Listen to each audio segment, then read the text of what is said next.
अस्सलामुअलैकुम बच्चों, उम्मीद है आप ठीक ठाक होगे, मजे में होगे और जमकर पढ़ाई कर रहे होगे।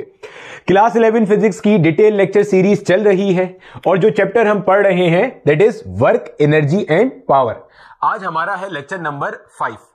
इससे जस्ट प्रीवियस लेक्चर में हमने हमारा काइनेटिक एनर्जी का जो कॉन्सेप्ट है उसे डिटेल से देखा था। हमने उसकी इक्वेशन ड्राइव की थी, देखा था कि कैसे काइनेटिक एनर्जी बराबर होती है हाफ एम वी स्क्वायर के। आज हमने उन्हीं कॉन्सेप्ट्स को इस्तेमाल करना है और इस्तेमाल करके वर्क एनर्जी थ्योरम को देखना है कि वर्क एनर्जी थ्योरम आपसे क्या कहता है और उसकी एप्लीकेशंस क्या हैं और उससे जो अच्छे अच्छे क्वेश्चन हमारे पास पेपर में आए हुए हैं वो हम साथ में सॉल्व कर रहे होंगे। ठीक है बच्चे, स्टार्ट करते हैं। मेरा नाम बिलाल जिया है और ये मेरा और आपका एक छोटा सा प्यारा सा प्लेटफॉर्म है जहां पर हम 11 और 12 की फिजिक्स पढ़ रहे हैं। हेडिंग लगाएंगे अपने पास वर्क एनर्जी थ्योरम।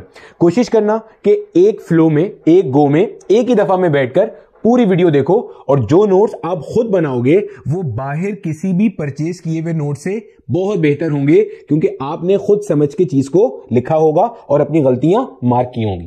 ठीक है, स्टार्ट करते हैं। चलो, अगर आपने पिछला लेक्चर नहीं भी देखा हुआ कोई मसला नहीं है, आसान सा टॉपिक है, इसी लेक्चर में पूरा समझ में आ जाएगा, कोई जरूरत नहीं है उसे देखने की। देखो बच्चे, हमने लास्ट टाइम ये बात की थी, या हमें वैसे ही बात पता है कि हमारे पास जो काइनेटिक एनर्जी का फॉर्मूला होता है that is half m v square. M से क्या मुराद है? एम से मुराद हमारे पास है मास, वी से मुराद हमारे पास क्या है? स्पीड। स्पीड वेलोसिटी का मैग्नीट्यूड होता है। ठीक है, काइनेटिक एनर्जी चूंकि स्केलर क्वांटिटी है, स्केलर क्वांटिटी एक ऐसी क्वांटिटी होती है जिसमें डायरेक्शन नहीं होता, इसलिए इसे हम वेलोसिटी नहीं कहते, ज्यादा बेहतर टर्म क्या है? स्पीड। तो काइनेटिक एनर्जी मास और स्पीड के ऊपर डिपेंड कर रही होती है। ठीक है, अच्छा, अब एक सिंपल सी कहानी से ना बात का आगाज करते हैं। सपोज करो ये मेरा बेटा, हमारे पास कोई एक ऑब्जेक्ट है और ये कोई रोड है। ठीक है, ये कोई ऑब्जेक्ट है और ये जो ऑब्जेक्ट है ये लेट से मूव कर रहा है with some velocity u metre per second. यानी कि मैंने मान लिया मेरे बच्चे, इसकी इनिशियल वेलोसिटी क्या है? u मीटर पर सेकेंड इसकी इनिशियल वेलोसिटी है। हो सकता है ये कोई गाड़ी हो सकता है ये कोई बॉडी हो, कोई भी चीज है जो मूव कर रही है with some velocity u metre per second. अब हुआ क्या, इस बॉडी के ऊपर अप्लाई हुई फोर्स, इस बॉडी के ऊपर इस डायरेक्शन में कुछ क्या लगती है मेरा बेटा? फोर्स लगती है।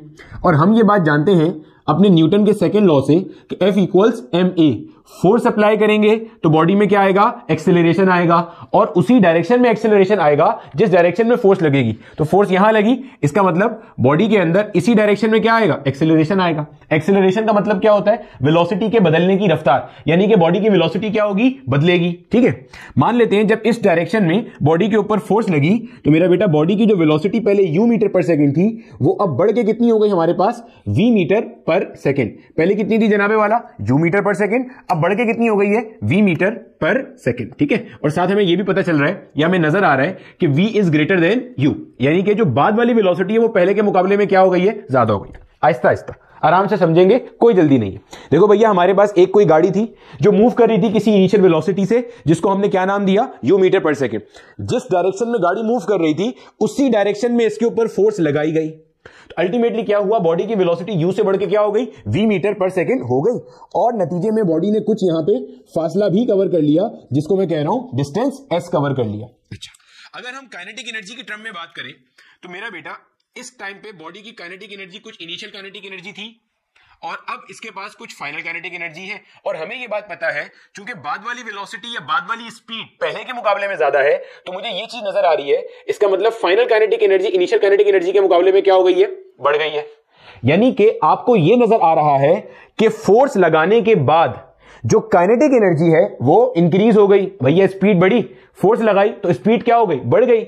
इसका मतलब काइनेटिक एनर्जी क्या हो गई? बढ़ गई, यानी कि final kinetic energy is greater than initial kinetic energy. अच्छा, अगर आप देखो मेरा बच्चा इसको गौर से, तो क्या मैं ये कह सकता हूं आपने बॉडी के ऊपर वर्क डन किया? क्यों सर? मेरा बेटा वर्क डन का फॉर्मूला हमारे पास क्या होता है, या वर्क डन का कॉन्सेप्ट क्या होता है? बच्चे, वर्क डन का कॉन्सेप्ट होता है बॉडी के ऊपर फोर्स लगाई जाए और बॉडी डिस्प्लेसमेंट कवर करे। क्या इस बॉडी पे फोर्स लगी? Yes sir. क्या इस बॉडी ने डिस्प्लेसमेंट कवर करी? Yes sir. तो जब फोर्स लग रही है, बॉडी डिस्प्लेसमेंट कवर कर रही है, इसका मतलब work is being done on the body. Body पे क्या किया जा रहा है? काम किया जा रहा है। A1। अच्छा, इसका मतलब बच्चे अगर मैं वो वर्क डन कैलकुलेट करना चाहूंगा तो बन जाएगा work done will be equal to F dot S, formula हमारा। अगर इसको ओपन करते हैं, F s cos theta, F से मुराद कितनी फोर्स लगी, एस से मुराद कितनी डिस्प्लेसमेंट कवर हुई, और थीटा क्या है, फोर्स और डिस्प्लेसमेंट के दरमियान में बनने वाला एंगल। तो जनाब फोर्स कहां लगी, इस डायरेक्शन में, बॉडी ने डिस्प्लेसमेंट कहां कवर करी, इसी डायरेक्शन में, यानी कि ये दोनों वेक्टर्स इस तरह से हो गए, ये फोर्स भी ऐसे लगी, डिस्प्लेसमेंट भी ऐसे कवर हुई, तो दोनों के दरमियान का एंगल कितना हो गया, 0 डिग्री हो गया। यानी कि बच्चे इसको अगर मैं मार्क करूंगा तो ये इस तरह आ जाएगा F S into cos of 0 degree. Cos 0 degree हमारे पास कितना होता है, 1 के बराबर होता है, ठीक हो गया। तो वर्क डन आ जाएगा F इंटू एस से। F से मुराद फोर्स का मैग्नीट्यूड, S से मुराद डिस्टेंस, डिस्प्लेसमेंट का मैग्नीट्यूड क्या होता है, डिस्टेंस होता है अगर स्ट्रेट लाइन में बॉडी मूव कर रही है, काइनेमैटिक्स के बेसिक कॉन्सेप्ट, ठीक है, ये आ गया। अच्छा, हमें जो न्यूटन का सेकंड लॉ है उसके तहत पढ़ा है, कांस्टेंट मास सिस्टम के लिए F किसके बराबर होता है, ma के बराबर होता है। अगर मैं यहां लाके पुट कर दूंगा तो ये बन जाएगा ma इंटू एच। m से मुराद इस बॉडी का जो भी मास है, a से मुराद जिस रेट से इसकी स्पीड बढ़ी है, जो इसका एक्सेलरेशन था। एक्सेलरेशन क्या होता है, rate of change of velocity. एक और तरह से देख लो एक्सेलरेशन का कॉन्सेप्ट भी, ताकि उसकी फील आ जाए। बच्चे rate of change of velocity होता है ना, इसकी अगर मैं आपसे पूछूं यूनिट क्या होती है, तो आप बोलोगे मीटर पर सेकेंड स्क्वायर। गौर से देखना, अगर मैं इस मीटर पर सेकेंड स्क्वायर को ऐसे लिखूं, मीटर पर सेकेंड, तो कोई मसला तो नहीं है भाई, ये सेकंड इस सेकंड से मल्टीप्लाई होगा तो मीटर पर सेकंड स्क्वायर बन जाएगा। अब देखो ये चीज ये बता रहा है, ये क्या बता रहा है कि जो मैं जो बार बार कह रहा था ना, एक्सेलरेशन का मतलब होता है rate of change of velocity, या वेलोसिटी के बदलने की रफ्तार। तो आसान भाषा में इसका मतलब क्या है, हर सेकंड में बॉडी की वेलोसिटी कितने मीटर पर सेकंड चेंज हुई, हर सेकंड में बॉडी की वेलोसिटी कितने मीटर पर सेकंड चेंज हुई। अगर आप कहते हो ना किसी बॉडी का एक्सेलरेशन है 3 मीटर पर सेकंड स्क्वायर, इसका मतलब हर सेकंड में बॉडी की रफ्तार 3 मीटर पर सेकंड चेंज होगी। सर बढ़ेगी या कम होगी, वो फोर्स पर डिपेंड करता है। अगर फोर्स उसी डायरेक्शन में लग रही है जहां बॉडी जा रही है तो बढ़ेगी, अगर फोर्स उल्टी डायरेक्शन में लग रही है जहां बॉडी जा रही है उसके मुकाबले में, तो वो कम होगी। समझ आ गई। हम कहते हैं ना ग्रेविटेशनल एक्सेलरेशन कितनी है, 9.8 मीटर पर सेकंड स्क्वायर। इसका मतलब जो बॉडी फ्री फॉल कर रही है, जिसके पास ग्रेविटेशनल एक्सेलरेशन है, उस बॉडी की स्पीड हर सेकंड में 9.8 मीटर पर सेकंड क्या होती है, चेंज होती है। तो जब बॉडी ऊपर जाती है हर सेकंड में 9.8 मीटर पर सेकंड स्पीड कम होती है, जब बॉडी नीचे आती है तो हर सेकंड में 9.8 मीटर पर सेकंड स्पीड क्या होती है, बढ़ती है। ठीक है, ये हो गया कॉन्सेप्ट का फील हो गया। अच्छा अब आ जाओ इधर वापस। बच्चे हमने हमारी इक्वेशन ऑफ मोशन पढ़ी थी, क्योंकि कांस्टेंट एक्सेलरेशन सिस्टम है तो इक्वेशन ऑफ मोशन लगा सकते हैं। 2as will be equal to vf square minus का vi स्क्वायर। अगर मैं यहां पे लाकर के वैल्यूज पुट करता हूं तो 2as will be equal to v square minus का u square. Final velocity v है, इनिशियल वेलोसिटी u है। अगर मैं यहां से a into s का वैल्यू निकालता हूं तो बन जाएगा v स्क्वायर माइनस का u स्क्वायर डिवाइडेड बाय 2।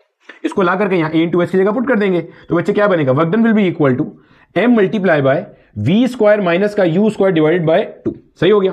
अगर मैं देखो अभी मास ब्रैकेट के बाहर है, अगर मैं मास को ब्रैकेट के अंदर भेज दूंगा तो ये v स्क्वायर से भी मल्टीप्लाई होगा मेरा बेटा और u स्क्वायर से भी मल्टीप्लाई होगा, तो ये एक्सप्रेशन ये बन जाएगा mv स्क्वायर माइनस का mu स्क्वायर डिवाइड बाय 2। अगर मैं एलसीएम ब्रेक कर दूं तो ये बनता है हाफ mv स्क्वायर माइनस का हाफ mu स्क्वायर। ये कुछ आपको देखे देखे फॉर्मूले लग रहे हैं, चेक करो। काइनेटिक एनर्जी का फॉर्मूला क्या होता है, half mv square, half mv square. v से मुराद क्या है, स्पीड ऑफ द बॉडी। अब v कौन सी स्पीड है, फाइनल स्पीड। u क्या है, इनिशियल स्पीड। सर ये फाइनल वेलोसिटी, हाँ तो फाइनल वेलोसिटी का मैग्नीट्यूड कह लो, इनिशियल वेलोसिटी का मैग्नीट्यूड कह लो। यानी कि ये क्या लिखा हुआ है, हाफ mvf का स्क्वायर माइनस हाफ mvi का स्क्वायर, यही लिखा हुआ है। इसका मतलब ये क्या है, फाइनल काइनेटिक एनर्जी, ये क्या है, इनिशियल काइनेटिक एनर्जी। क्या आ रहा है यहां पे आपके पास, चेंज इन काइनेटिक एनर्जी। आपने सीखा क्या, वर्क एनर्जी थ्योरम कहता क्या है, ये कहता है। सर इसको आसान भाषा में बताएं। आसान भाषा में ये है, आप किसी भी बॉडी के ऊपर जब काम करोगे, किसी भी बॉडी पे जो काम किया जाएगा, that will be equivalent to the change in kinetic energy. कोई भी फोर्स, अभी हम देखेंगे, पूरा पोस्टमार्टम करेंगे, टेंशन नहीं लेना। इतनी बात तो हमने लास्ट लेक्चर में भी पढ़ ली थी, अभी इसका पूरा डिग डाउन करेंगे और बहुत अच्छे से देखेंगे। पहले आहिस्ता आहिस्ता कॉन्सेप्ट बिल्ड करो। हमने क्या बात करी, किसी भी बॉडी के ऊपर कोई भी फोर्स, चाहे वो कंजर्वेटिव हो, चाहे वो नॉन कंजर्वेटिव हो, चाहे वो इंटरनल हो, चाहे वो एक्सटर्नल फोर्स हो, किसी भी बॉडी पे जो फोर्स कोई काम करेगी वो उस बॉडी का काइनेटिक एनर्जी चेंज कर रही होगी। तो work done on an object is equal to the change in kinetic energy. समझ आ गई। किसी भी बॉडी पे मेरा बेटा जितना काम किया जाएगा, that will define the change in kinetic energy of the body. ये है work energy theorem. Work done on an object is equivalent to the change in kinetic energy. समझ आती है। अच्छा अब इसके अंदर ये तो इसकी सिंपल सी डेरिवेशन हो गई। अब इसमें जरा एक दो चीजें और समझते हैं। वो चीजें क्या है भाई साहब, चलो इसको फिर मैं पॉइंट्स की फॉर्म में लिख भी दूंगा आपको। पहले जरा एक दो चीजें हम क्लियर कर लें। क्या चीज क्लियर करनी है भाई, देखो बेटे हमें पता है ये बात कि काइनेटिक एनर्जी जो है वो डिपेंड करती है मास के ऊपर और स्पीड के ऊपर। जब आप फोर्स लगाओगे तो बॉडी की स्पीड चेंज होगी, मास तो चेंज नहीं होगा फोर्स लगाने से, ठीक है। अभी हम न्यूटोनियन मैकेनिक्स पढ़ रहे हैं, तो फोर्स लगाने से मास चेंज नहीं होगा। जब आइंस्टाइन के कॉन्सेप्ट पढ़ना शुरू करेंगे मॉडर्न फिजिक्स के, वहां पे मास वेरिएबल आएगा, तो वहां पे अलग कहानी होगी। अभी वो बात नहीं चल रही। तो अभी तक हमें ये पता है कि मास एक कांस्टेंट क्वांटिटी है और फोर्स लगाने पे मास चेंज नहीं होता। खुद सोचो, अगर फोर्स लगाने पे मास चेंज होता तो किसी को जिम जाने की जरूरत ही नहीं थी। किसी बंदे का मास ज्यादा है, उसे एक मुक्का मारो, मास चेंज हो गया, फोर्स लगाई, मास चेंज हो गया। अगर ऐसा होता तो बता रहा हूं, ऐसा होता नहीं है, ठीक है। तो फोर्स लगाने पे मास चेंज नहीं होता, फोर्स लगाने पे स्पीड चेंज होती है। अब कैसे चेंज होती है वो भी जरा देख लो। देखो मेरा बेटा, समझना जरा, अगर ये ऑब्जेक्ट आपका एक सर्टेन डायरेक्शन में मूव कर रहा है, मान लीजिए 10 मीटर पर सेकेंड से, आप इसके ऊपर फोर्स लगाते हो इसी डायरेक्शन में, मान लो आपने फोर्स भी लगाई ऐसे। अब बच्चे आपने ये जो फोर्स लगाई है, ये बेसिकली इसकी स्पीड क्या करेगी, बढ़ाएगी, ठीक है। बेसिक काइनेमेटिक्स के कॉन्सेप्ट मुझे पता है, मैं सिर्फ रिवाइज कर रहा हूं। अगर फोर्स उसी डायरेक्शन में लगे जिस डायरेक्शन में बॉडी मूव कर रही है, तो it will increase the speed. यही वजह है, अगर दो लोग गाड़ी को धक्का दे रहे हो, गाड़ी बंद हो गई बेचारों की, आगे मैकेनिक बैठा है, दो लोग धक्का दे रहे हैं, आपने उनकी हेल्प करनी है, आप उनके साथ जाके उसी डायरेक्शन में धक्का दोगे जिस डायरेक्शन में वो गाड़ी को ऑलरेडी धक्का दे रहे हैं। ऐसा नहीं हो सकता कि आप सामने से आके उल्टी तरफ धक्का दो। अगर ऐसा होगा तो वो खून खराबे पे उतर आएंगे। पॉइंट समझ आ गया, ठीक है। अब इसी को उल्टा कर लो, तो आप लिखोगे क्या, अगर अप्लाइड फोर्स उसी डायरेक्शन में है जहां पे डायरेक्शन ऑफ मोशन है, तो speed will increase, body accelerate करेगा। बेहतरीन है, सही है। अच्छा, स्पीड के इंक्रीज करने का मतलब मैं ये भी तो कह सकता हूं कि मेरे पास जो डेल्टा के ई है वो पॉजिटिव होगा। क्या मतलब delta K E positive? Final kinetic energy ज्यादा होगी इनिशियल के मुकाबले में। भाई डेल्टा के ई आप कैसे कैलकुलेट करते हो? चेंज इन काइनेटिक एनर्जी आप कैसे निकालते हो? आप बोलते हो भाई final kinetic energy minus initial kinetic energy. तो अगर बाद वाली काइनेटिक एनर्जी ज्यादा है पहले के मुकाबले में, तभी तो इनका डिफरेंस कैसा आएगा, पॉजिटिव आएगा। तो ये सारी बात क्लियर है। अगर फोर्स उसी डायरेक्शन में लगे जहां बॉडी मूव कर रही है, force is parallel to the direction of motion, तो स्पीड बढ़ेगी, बॉडी एक्सेलरेट करेगी, काइनेटिक एनर्जी बढ़ेगी, डेल्टा के ई पॉजिटिव होगा और ये सब होगा। और हम साथ में ये भी कहेंगे कि work done on the body is positive. क्यों? वर्क डन का पॉजिटिव और नेगेटिव से क्या मायना है? वर्क डन पॉजिटिव तब होता है जब फोर्स और डिस्प्लेसमेंट एक ही डायरेक्शन में हो। वर्क डन नेगेटिव कब होता है? जब फोर्स एक तरफ लगे, डिस्प्लेसमेंट एक तरफ हो। तो भाई अगर बॉडी यहां जा रही है तो इसका मतलब मैं ये कह सकता हूं ना, बॉडी की डिस्प्लेसमेंट इसी डायरेक्शन में है, फोर्स भी यही लग रही है। जब डिस्प्लेसमेंट और फोर्स आपस में पैरेलल है तो मेरा बेटा वर्क डन कैसा होगा, पॉजिटिव। और हम ये बात जानते हैं, जब भी बॉडी के ऊपर वर्क डन पॉजिटिव होता है तो काइनेटिक एनर्जी बढ़ती है, डेल्टा के ई कैसा आता है, पॉजिटिव आता है। अच्छा, अब इसी को देख लो उल्टा करके जरा। अगर मान लो मेरा बेटा ये हमारे पास एक कोई वापस बॉडी है और ये मूव कर रही है with a speed of 10 metre per second, इसका वेलोसिटी क्या है, 10 मीटर पर सेकंड, इस डायरेक्शन में जा रही है, तो यकीनन ये जो डिस्प्लेसमेंट कवर कर रही होगी वो इसी डायरेक्शन में होगी। अब इस बॉडी के ऊपर जो फोर्स लग रही है वो ऐसे लग रही है, उल्टी तरफ लग रही है। तो मेरा बेटा ये जो फोर्स उल्टी तरफ लग रही है, पहली बात तो मुझे नजर आ रहा है कि ये ब्रेकिंग फोर्स है, ये रिटार्डिंग फोर्स है, ये डीसेलरेटिंग फोर्स है। ये बेसिकली क्या करने की कोशिश कर रही है, ये इसका जो मोशन है उसे रिटार्ड करने की कोशिश कर रही है। यानी कि मैं ये कह सकता हूं ये वाली फोर्स जब लगेगी तो अल्टीमेटली ये स्पीड क्या करेगी, कम करेगी। जब स्पीड कम करेगी तो हमें पता है डेल्टा के ई कैसा आएगा, नेगेटिव आएगा। नेगेटिव आने से क्या मुराद है, फाइनल काइनेटिक एनर्जी कम है और इनिशियल काइनेटिक एनर्जी ज्यादा है। जाहिर है जब स्पीड कम होगी तो काइनेटिक एनर्जी क्या होगी, कम होगी। ये कह सकते हैं हम, ये बात यहां से, ठीक है, कह सकते हैं। और हमें यह भी पता है ये वाली जो फोर्स बॉडी पे काम करेगी वो कैसा होगा, नेगेटिव वर्क डन होगा। समझ आ गई बात की? अच्छा, अभी मैंने आपको ये वाली कहानी समझाने से पहले जो एक डमी सिस्टम दिखाया था जिसके अंदर एक बॉडी मूव कर रही थी, आपने फोर्स लगाई तो उसकी स्पीड बढ़ गई थी, वो सिंगल फोर्स सिस्टम था। समझना, अभी हम वर्क एनर्जी थ्योरम का ही कॉन्सेप्ट पूरा पढ़ रहे हैं। वो सिंगल फोर्स सिस्टम था। सिंगल फोर्स में मैंने क्या बताया था, या हमने कंसीडर उसमें एक फोर्स की थी।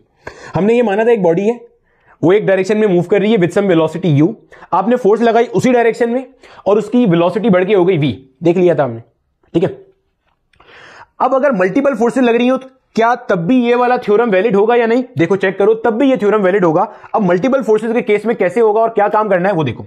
सपोज करो मेरे बेटे, ये मेरे पास एक कोई गाड़ी है, ये कोई गाड़ी है और ये गाड़ी मूव कर रही है। ये गाड़ी क्या कर रही है मेरा बेटा, मूव कर रही है with some velocity let's say 10 metre per second. अच्छा, अगर मैं एक्सेलरेटर प्रेस करता हूं, गौर से सुनना, गाड़ी में पेडल देखिए ना, मैनुअल गाड़ी में 3 होते हैं, ऑटोमेटिक में 2 होते हैं, एक्सेलरेटर, ब्रेक और क्लच। और ऑटोमेटिक में क्लच नहीं होता, एक्सेलरेटर तो दोनों में होता है, ठीक है, ब्रेक भी दोनों में होता है। अगर मैं एक्सेलरेटर प्रेस करता हूं, एक्सेलरेटर का मतलब क्या है, या कार्रवाई क्या करेगा, स्पीड बढ़ा देगा वो इसकी। अच्छा, स्पीड बढ़ाने का मतलब ये है, मुझे ये नजर आ रहा है कि जो इंजन की फोर्स है वो फॉरवर्ड डायरेक्शन में अप्लाई हो रही है, हाँ या ना? अरे भैया गाड़ी आगे जा रही है तो इंजन का जो थ्रस्ट है वो फॉरवर्ड डायरेक्शन में अप्लाई होगा, तभी तो उसकी स्पीड क्या होगी, बढ़ेगी। जो ब्रेकिंग फोर्स है वो तो पीछे लगती है, समझ आती है। अच्छा, ये हो गई एक फोर्स, इससे मैंने कह दिया F1। फोर्स F1 कौन अप्लाई कर रहा है, इंजन अप्लाई कर रहा है। ये गाड़ी कहां चलती है, हवा में तो नहीं उड़ती, जमीन पे चलती है। हमने फ्रिक्शन का कॉन्सेप्ट पढ़ा था 2 घंटे की डिटेल वीडियो में। हमने देखा था जब कभी भी दो बॉडीज इन कांटेक्ट आती हैं तो वहां पे एक रगड़ की फोर्स आती है, ड्रैग फोर्स आती है, जिसे फ्रिक्शन कहते हैं। यहां पे मेरा बेटा जो रोड है इसका सरफेस है, रफ है, कुछ ना कुछ इसमें रफनेस होगी टेक्सचर में, जिसकी वजह से यहां पे एक फोर्स ऑफ फ्रिक्शन एक्ट कर रही होगी इन द बैकवर्ड डायरेक्शन, जिसे मैं कह रहा हूं काइनेटिक फ्रिक्शन। ये काइनेटिक फ्रिक्शन हो गई एक फोर्स F2। ये गाड़ी मूव कर रही है जिसको हम एनालिसिस कर रहे हैं कि इस पे कौन कौन सी फोर्सेस लग रही है। अच्छा, इसी तरह से ये वाली जो गाड़ी जो है इसके ऊपर एक इस सरफेस का नॉर्मल रिएक्शन N या R, जिससे मर्जी शो कर दो, वो एक कर रहा होगा परपेंडिकुलर टू द सरफेस। इस गाड़ी का, इसको मैंने कह दिया ये हमारे पास फोर्स है F3। ये इसी तरीके से इसका जो वेट है वो भी यहीं से आएगा, इसको यहां बना लेते हैं। इसका जो वेट है मेरा बच्चा वो ऐसे कर रहा होगा downward, weight W equals mg, इसको मैंने कह दिया F4। आपको नजर आ रहा है इस गाड़ी के ऊपर एक सिंपल से ऑब्जेक्ट के ऊपर कितनी फोर्सेस नजर आ रही हैं, 4 फोर्सेस। एक इंजन की फोर्स, फॉरवर्ड थ्रस्ट जो स्पीड बढ़ाना चाह रहा है, काइनेटिक फ्रिक्शन जो गाड़ी के मोशन को ओपोज कर रहा है, गाड़ी आगे जाना चाह रही है तो ये मोशन को ओपोज कर रहा है। एक नॉर्मल रिएक्शन जो perpendicular to the surface in contact है, भाई ये सरफेस इन कांटेक्ट है, इसके परपेंडिकुलर ये रहा अपवर्ड। एक वेट जो कहां है, कर रहा है डाउनवर्ड। अब अगर मैं आपसे पूछता हूं गाड़ी की डिस्प्लेसमेंट कहां हो रही है, तो आप बोलोगे सर गाड़ी की डिस्प्लेसमेंट तो ऐसे हो रही है, गाड़ी जा कहां रही है, गाड़ी इस डायरेक्शन में जा रही है। अब आप चेक करो, अगर मैं देखता हूं तो मेरा बेटा जो work done by force number 1 है ये पॉजिटिव होगा, बोलो हाँ या ना? ये वाली फोर्स जो काम कर रही है कैसा होगा, पॉजिटिव। क्यों, फोर्स यहां लग रही है, डिस्प्लेसमेंट भी यहां पॉजिटिव है। इसका मतलब ये काइनेटिक एनर्जी बढ़ाना चाह रही है A1। ये वाली जो फोर्स है देखो डिस्प्लेसमेंट कहां हो रही है, वहां, फोर्स कहां लग रही है, यहां। तो मैं कह सकता हूं जो फोर्स नंबर 2 है इसका वर्क डन कैसा है, नेगेटिव है। और अपने पास नोट कर लेना काइनेटिक फ्रिक्शन का वर्क डन हमेशा नेगेटिव होता है। क्यों, काइनेटिक फ्रिक्शन होती कब है, जब दो पार्ट्स रब कर रहे होते हैं। अगर गाड़ी आगे जा रही है तो काइनेटिक फ्रिक्शन पीछे लग रही होगी, गाड़ी पीछे आ रही है तो काइनेटिक फ्रिक्शन आगे लग रही होगी। तो काइनेटिक फ्रिक्शन हमेशा जो ऑब्जेक्ट का एक्चुअल डिस्प्लेसमेंट है उसके ऑपोजिट लग रही होती है, तो हमेशा वर्क डन कैसा आएगा, नेगेटिव। यानी कि ये बॉडी का मोशन अपोज कर रहा है, आसान भाषा में ये काइनेटिक एनर्जी कम करने की कोशिश कर रहा है। समझ आ गई? अच्छा, जो W3 है और W4 है इनका वर्क डन है 0, इनका कोई इंपैक्ट नहीं है काइनेटिक एनर्जी को चेंज करने में। वजह आपके सामने रीजन नजर आ रहा है। इन दोनों केसेस के अंदर आप नोट करोगे तो आपको दिखेगा force and displacement are perpendicular, यानी कि थीटा इज 90 डिग्री। और हमें यह बात पता है ऐसी तमाम फोर्सेस जो कि डिस्प्लेसमेंट के परपेंडिकुलर होती हैं उनका वर्क डन में कंट्रीब्यूशन होता है 0। जब वो वर्क डन नहीं कर रही तो काइनेटिक एनर्जी भी चेंज नहीं करेंगी। वर्क एनर्जी थ्योरम क्या कहता है कि जो वर्क डन होगा that is equal to the change in kinetic energy. तो अगर मैं आपसे पूछता हूं मेरा बेटा नेट वर्क डन कितना हुआ, नेट वर्क डन कितना हुआ, गौर से देखना। अगर मैं आपसे कहूं नेट वर्क डन कितना हुआ तो आप बोलोगे इन सबको ऐड कर लो। तो भाई net work done W1 plus W2 plus W3 plus W4, समझ आ गई बात की? तो भाई साहब W1 तो पॉजिटिव वर्क डन है तो उसको प्लस W1 कर दिया, W2 नेगेटिव वर्क डन है तो उसे माइनस W2 कर दिया, ये 0 है, 0 0 खत्म हो गया। तो नेट वर्क डन किसके बराबर आ रहा है, W1 माइनस W2 के बराबर आ रहा है। अब ये बराबर होगा मेरा बेटा चेंज इन काइनेटिक एनर्जी के। समझना क्या कहना चाहो, देखो जो थ्रस्ट वाली फोर्स है, गौर से सुनना, जो थ्रस्ट वाली फोर्स है इसने फॉरवर्ड डायरेक्शन में फोर्स अप्लाई करी।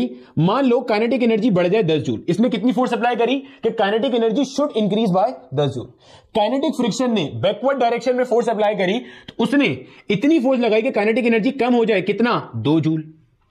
इसने फॉरवर्ड वर्क डन किया 10 जूल का, इसने बैकवर्ड वर्क डन किया 2 जूल का, नेट चेंज कितना आया, 8 जूल का। यह बता रहा था मैं कि अगर एक ऑब्जेक्ट पे मल्टीपल फोर्सेस लग रही हैं तो हर फोर्स का जो कंट्रीब्यूशन है काइनेटिक एनर्जी को चेंज करने में वो नेट इंपैक्ट डाल रहा होगा। तो नेट वर्क डन जो होगा, नेट वर्क डन कैसे आएगा, work done by individual forces. सारी फोर्सेस के वर्क डन को जमा करोगे, जो टोटल वर्क डन होगा that will define the total change in kinetic energy.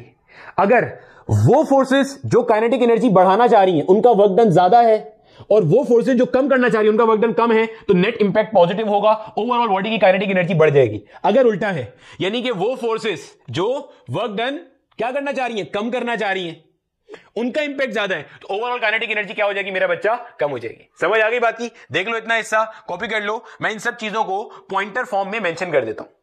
अब देखो मेरा बेटा, अभी हमने जो थोड़ी बहुत कहानियां डिस्कस की हैं उसके हवाले से ये चीज मैंने वही मेंशन कर दी सारी कि थ्योरम क्या कहता है, work done by all the forces, conservative, non conservative, internal, external. Conservative forces वो होती हैं जिनकी वजह से किया जाने वाला वर्क डन पाथ पर डिपेंड नहीं करता, नॉन कंजर्वेटिव में डिपेंड करता है। फ्रिक्शन की मिसाल यहां आएगी, और जो ग्रेविटेशनल फोर्स है, स्प्रिंग वाली फोर्स है, या इलेक्ट्रोस्टैटिक फोर्स है, कूलम फोर्स, वो यहां आएगा। ठीक है, हमने ये चीज कंजर्वेटिव फील्ड में पढ़ी है।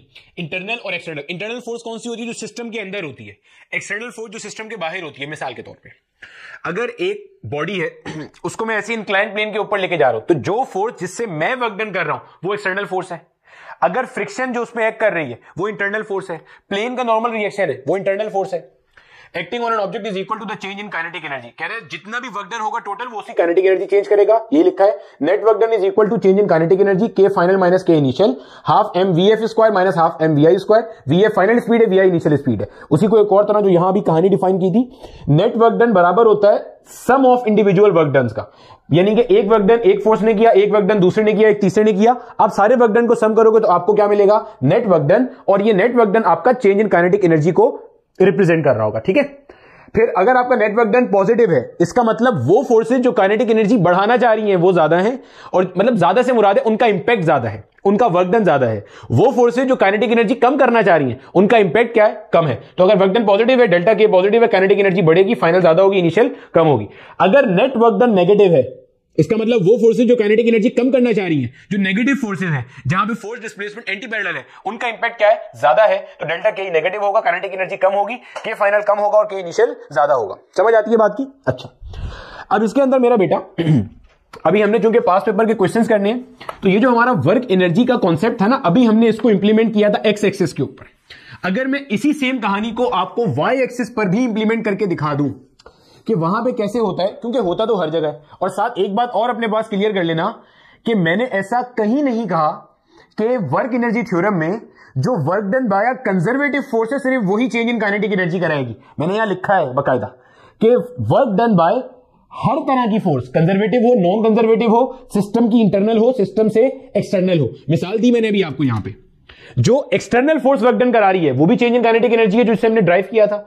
और जो फ्रिक्शन वाला था वो भी काइनेटिक एनर्जी के चेंज को इंपैक्ट कर रहा है। अभी जो यहां मिसाल दी थी उसमें जो इंजन का थ्रस्ट था वो आगे ले जाना चाह रहा है, और काइनेटिक एनर्जी कम करने की कोशिश कौन कर रहा है, जो आपका काइनेटिक फ्रिक्शन है। तो काइनेटिक फ्रिक्शन कैसी फोर्स है आपके पास, जो फोर्स ऑफ फ्रिक्शन है वो नॉन कंजर्वेटिव है। तो जहन में रखिएगा कि work done by only conservative force is not responsible for changing the kinetic energy of the body. सही है, इसी को एक और तरह से समझते हैं, वाई एक्सिस के ऊपर आ जाते हैं। ठीक है, चलो देखो समझो, क्योंकि इससे रिलेटेड जो है ना वो अभी हमने पास पेपर के क्वेश्चंस करने हैं, तो ये कॉन्सेप्ट क्लियर होना चाहिए। मान लो मेरा बेटा यहां पे हमारे पास एक कोई बिल्डिंग है और यहां पे हमारे पास कोई एक ऑब्जेक्ट है। ठीक है मेरा बच्चा, इस बिल्डिंग की कोई सर्टेन हाइट है, और बच्चे इस बिल्डिंग की जो सर्टेन हाइट है वो कितनी है, h। ठीक है मेरा बेटा, अच्छा। और अभी ये ऑब्जेक्ट यहां पे किसी बंदे के हाथ में मौजूद है, तो मेरा बेटा इसकी जो इनिशियल वेलोसिटी है वो क्या है, 0 है। यानी कि मेरे बच्चे जो इनिशियल काइनेटिक एनर्जी होगी वो क्या हो जाएगी, 0 हो जाएगी। जब मैं इसे ड्रॉप करता हूं तो ये भाई साहब ऊपर से कहां आते हैं, नीचे आते हैं, और ये अल्टीमेटली ऊपर से आके नीचे यहां पे आके जमीन को स्ट्राइक कर जाएंगे। समझ आती है? ऐसे मूव करते हुए कहां आ रहे हैं भाई साहब, नीचे आ रहे हैं। अब अगर मैं आपसे पूछता हूं कि मेरा बेटा जब ये ऊपर से नीचे आया, हम अभी क्या कंसीडर कर रहे हैं, हम अभी डाउनवर्ड मोशन कंसीडर कर रहे हैं। नई चीज मेरे बेटे हम कुछ भी नहीं सीख रहे, जो ऑलरेडी पढ़ लिया है ना, इसको अब वाई एक्सिस पे इंप्लीमेंट कर रहे हैं। आप बोलो क्यों सर, हमारी किताबों में तो हर जगह सिर्फ एक्स एक्सिस पे इंप्लीमेंट होता है। बच्चे इसलिए कि जो हमारा एग्जामिनर है, जो ई कैट एमडी कैट के सवाल बनाता है, उस जालिम ने वाई एक्सिस के क्वेश्चंस पूछे हुए हैं। अभी कराऊंगा आपको। ठीक है, बॉडी ऊपर से कहां आ रही है, नीचे आ रही है। अगर मैं इसके ऊपर मालूम करना चाहूं कि नेट वर्क डन कितना हो रहा है, तो देखो भाई अभी मैंने फिलहाल माना हुआ है कि फोर्स ऑफ फ्रिक्शन एग्जिस्ट नहीं कर रही, यानी कि एयर नहीं है, मैं आइडियल सिस्टम में काम कर रहा हूं, there is no force of friction. तो मुझे पता है जब मैं इसको यहां से ड्रॉप कर दूंगा, ड्रॉप करने का मतलब क्या होता है भाई, किसी बॉडी को समझना, ये मार्कर पकड़ा हुआ है, ऐसे छोड़ दिया तो ये ड्रॉप है, ड्रॉप का मतलब बस छोड़ दिया, तो ये नीचे क्यों जा रहा है, फोर्स ऑफ ग्रेविटी की वजह से जा रहा है। तो अगर मैं वर्क डन मालूम करना चाहूं तो मुझे पता है इसके ऊपर वर्क डन कौन करेगा, इस पे work done force of gravity कर रही होगी। और वर्क डन का फॉर्मूला क्या होता है, एफ डॉट एस होता है। ओपन करेंगे तो क्या बनता है जनाबे वाला, F s cos theta even F force of gravity है। फोर्स ऑफ ग्रेविटी क्या है, एम जी, वेट ही तो फोर्स ऑफ ग्रेविटी होती है। एस ऊपर से नीचे आते हुए डिस्टेंस कितना कवर किया, एच। कॉस के आगे मैंने लगा दिया 0 डिग्री, क्यों, फोर्स ऑफ ग्रेविटी कहां लग रही है, डाउनवर्ड। बॉडी ने डिस्प्लेसमेंट भी कहां कवर करी, डाउनवर्ड। भाई यहां से बॉडी कहां आई, नीचे, फोर्स ऑफ ग्रेविटी भी कहां लग रही है, नीचे। यानी कि ये है वर्क डन बाय ग्रेविटी, और ये कैसा आ रहा है आपके पास, पॉजिटिव आ रहा है। हमने अभी अभी ताजा एक बात सीखी थी। क्या सीखी थी? कि जितना भी वर्क डन होता है, that work done is utilize in changing the kinetic energy of the body. ये वर्क डन कैसा आ रहा है? पॉजिटिव आ रहा है। इसका मतलब जो काइनेटिक एनर्जी होगी मेरे बच्चे, वो कैसी होगी? पॉजिटिव होगी। और हमें ये बात वैसे ही पता है कि जब कोई बॉडी ऊपर से नीचे आ रही होती है तो उसकी काइनेटिक एनर्जी क्या होती है? बढ़ती है। समझ आ गई? इसको इससे रिलेट कर पा रहे हो? देखो, ये तो आपको ऑब्जर्वेशन से वैसे भी पता है ना मेरे बच्चे, कि अगर मैं इसको ड्रॉप कर दूंगा, अभी इसकी स्पीड 0 है, लेकिन जैसे जैसे नीचे जाएगा स्पीड बढ़ेगी। यही वजह है कि इसको जितना ऊपर से ड्रॉप करूंगा उतना ज्यादा नीचे जाते हुए इसकी स्पीड बढ़ेगी। क्यों? जितना ऊपर से ड्रॉप करूंगा, displacement covered by the object उतना ज्यादा होगा, जो ग्रेविटी काम कर रही है वो उतना ज्यादा होगा, और जितना काम किया जाता है उतनी काइनेटिक एनर्जी चेंज होती है। तो जितना ज्यादा काम होगा, काइनेटिक एनर्जी उतनी ज्यादा बढ़ेगी, स्पीड उतनी ज्यादा बढ़ेगी, उतनी जोर से जाके नीचे किसी भी खड़े हुए बंदे को या किसी ऑब्जेक्ट को स्ट्राइक करेगा। तो भाई साहब, फाइनल काइनेटिक एनर्जी ज्यादा होगी और इनिशियल काइनेटिक एनर्जी क्या होगी मेरा बेटा?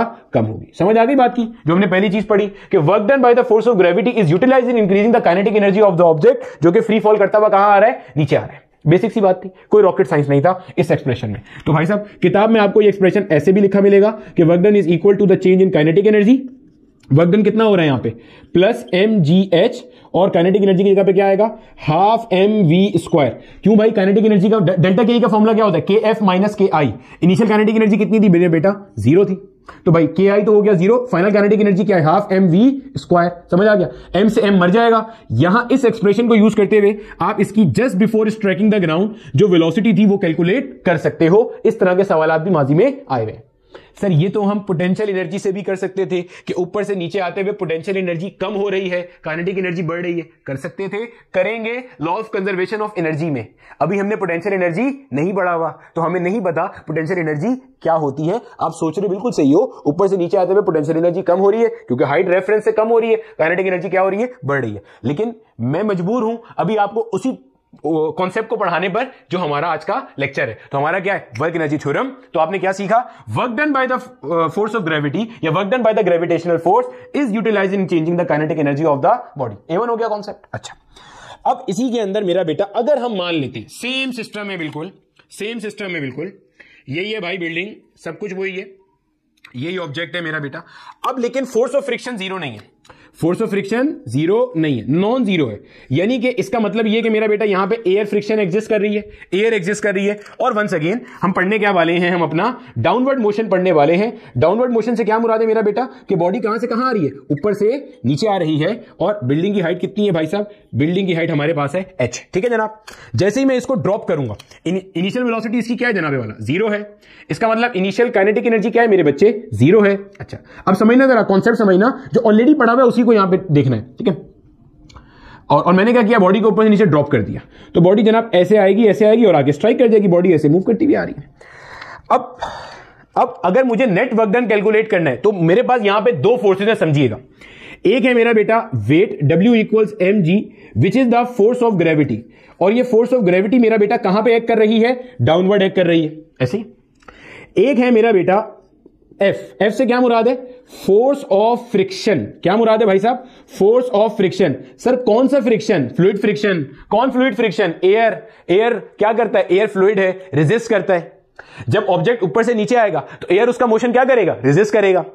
इसका मतलब ऊपर से नीचे जब बॉडी आ रही है तो दो फोर्सेस काम कर रही हैं। एक फोर्स ऑफ ग्रेविटी काम कर रही है, एक एयर फ्रिक्शन वाली फोर्स काम कर रही है। तो अगर मैं दोनों का वर्क डन कैलकुलेट करूं मेरा बेटा, यहां पे देखो, समझो, work done by force of gravity, इसको कह देता हूं मैं W1। क्या फॉर्मूला है भाई? F.S। ओपन करेंगे तो FS cos theta.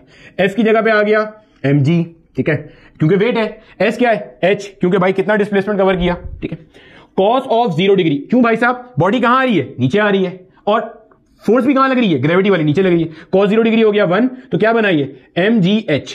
Plus sign show कर रहा है work done by the gravitational force की क्या चाहत है कि काइनेटिक एनर्जी बढ़े। अच्छा, अब अगर मैं work done by air friction calculate करूं, इसे मैं कहता हूं W2, वही formula FS cos theta. Force of friction F के बराबर आ गई। F क्या है? एयर फ्रिक्शन की फोर्स। एयर फ्रिक्शन क्या चाहेगा?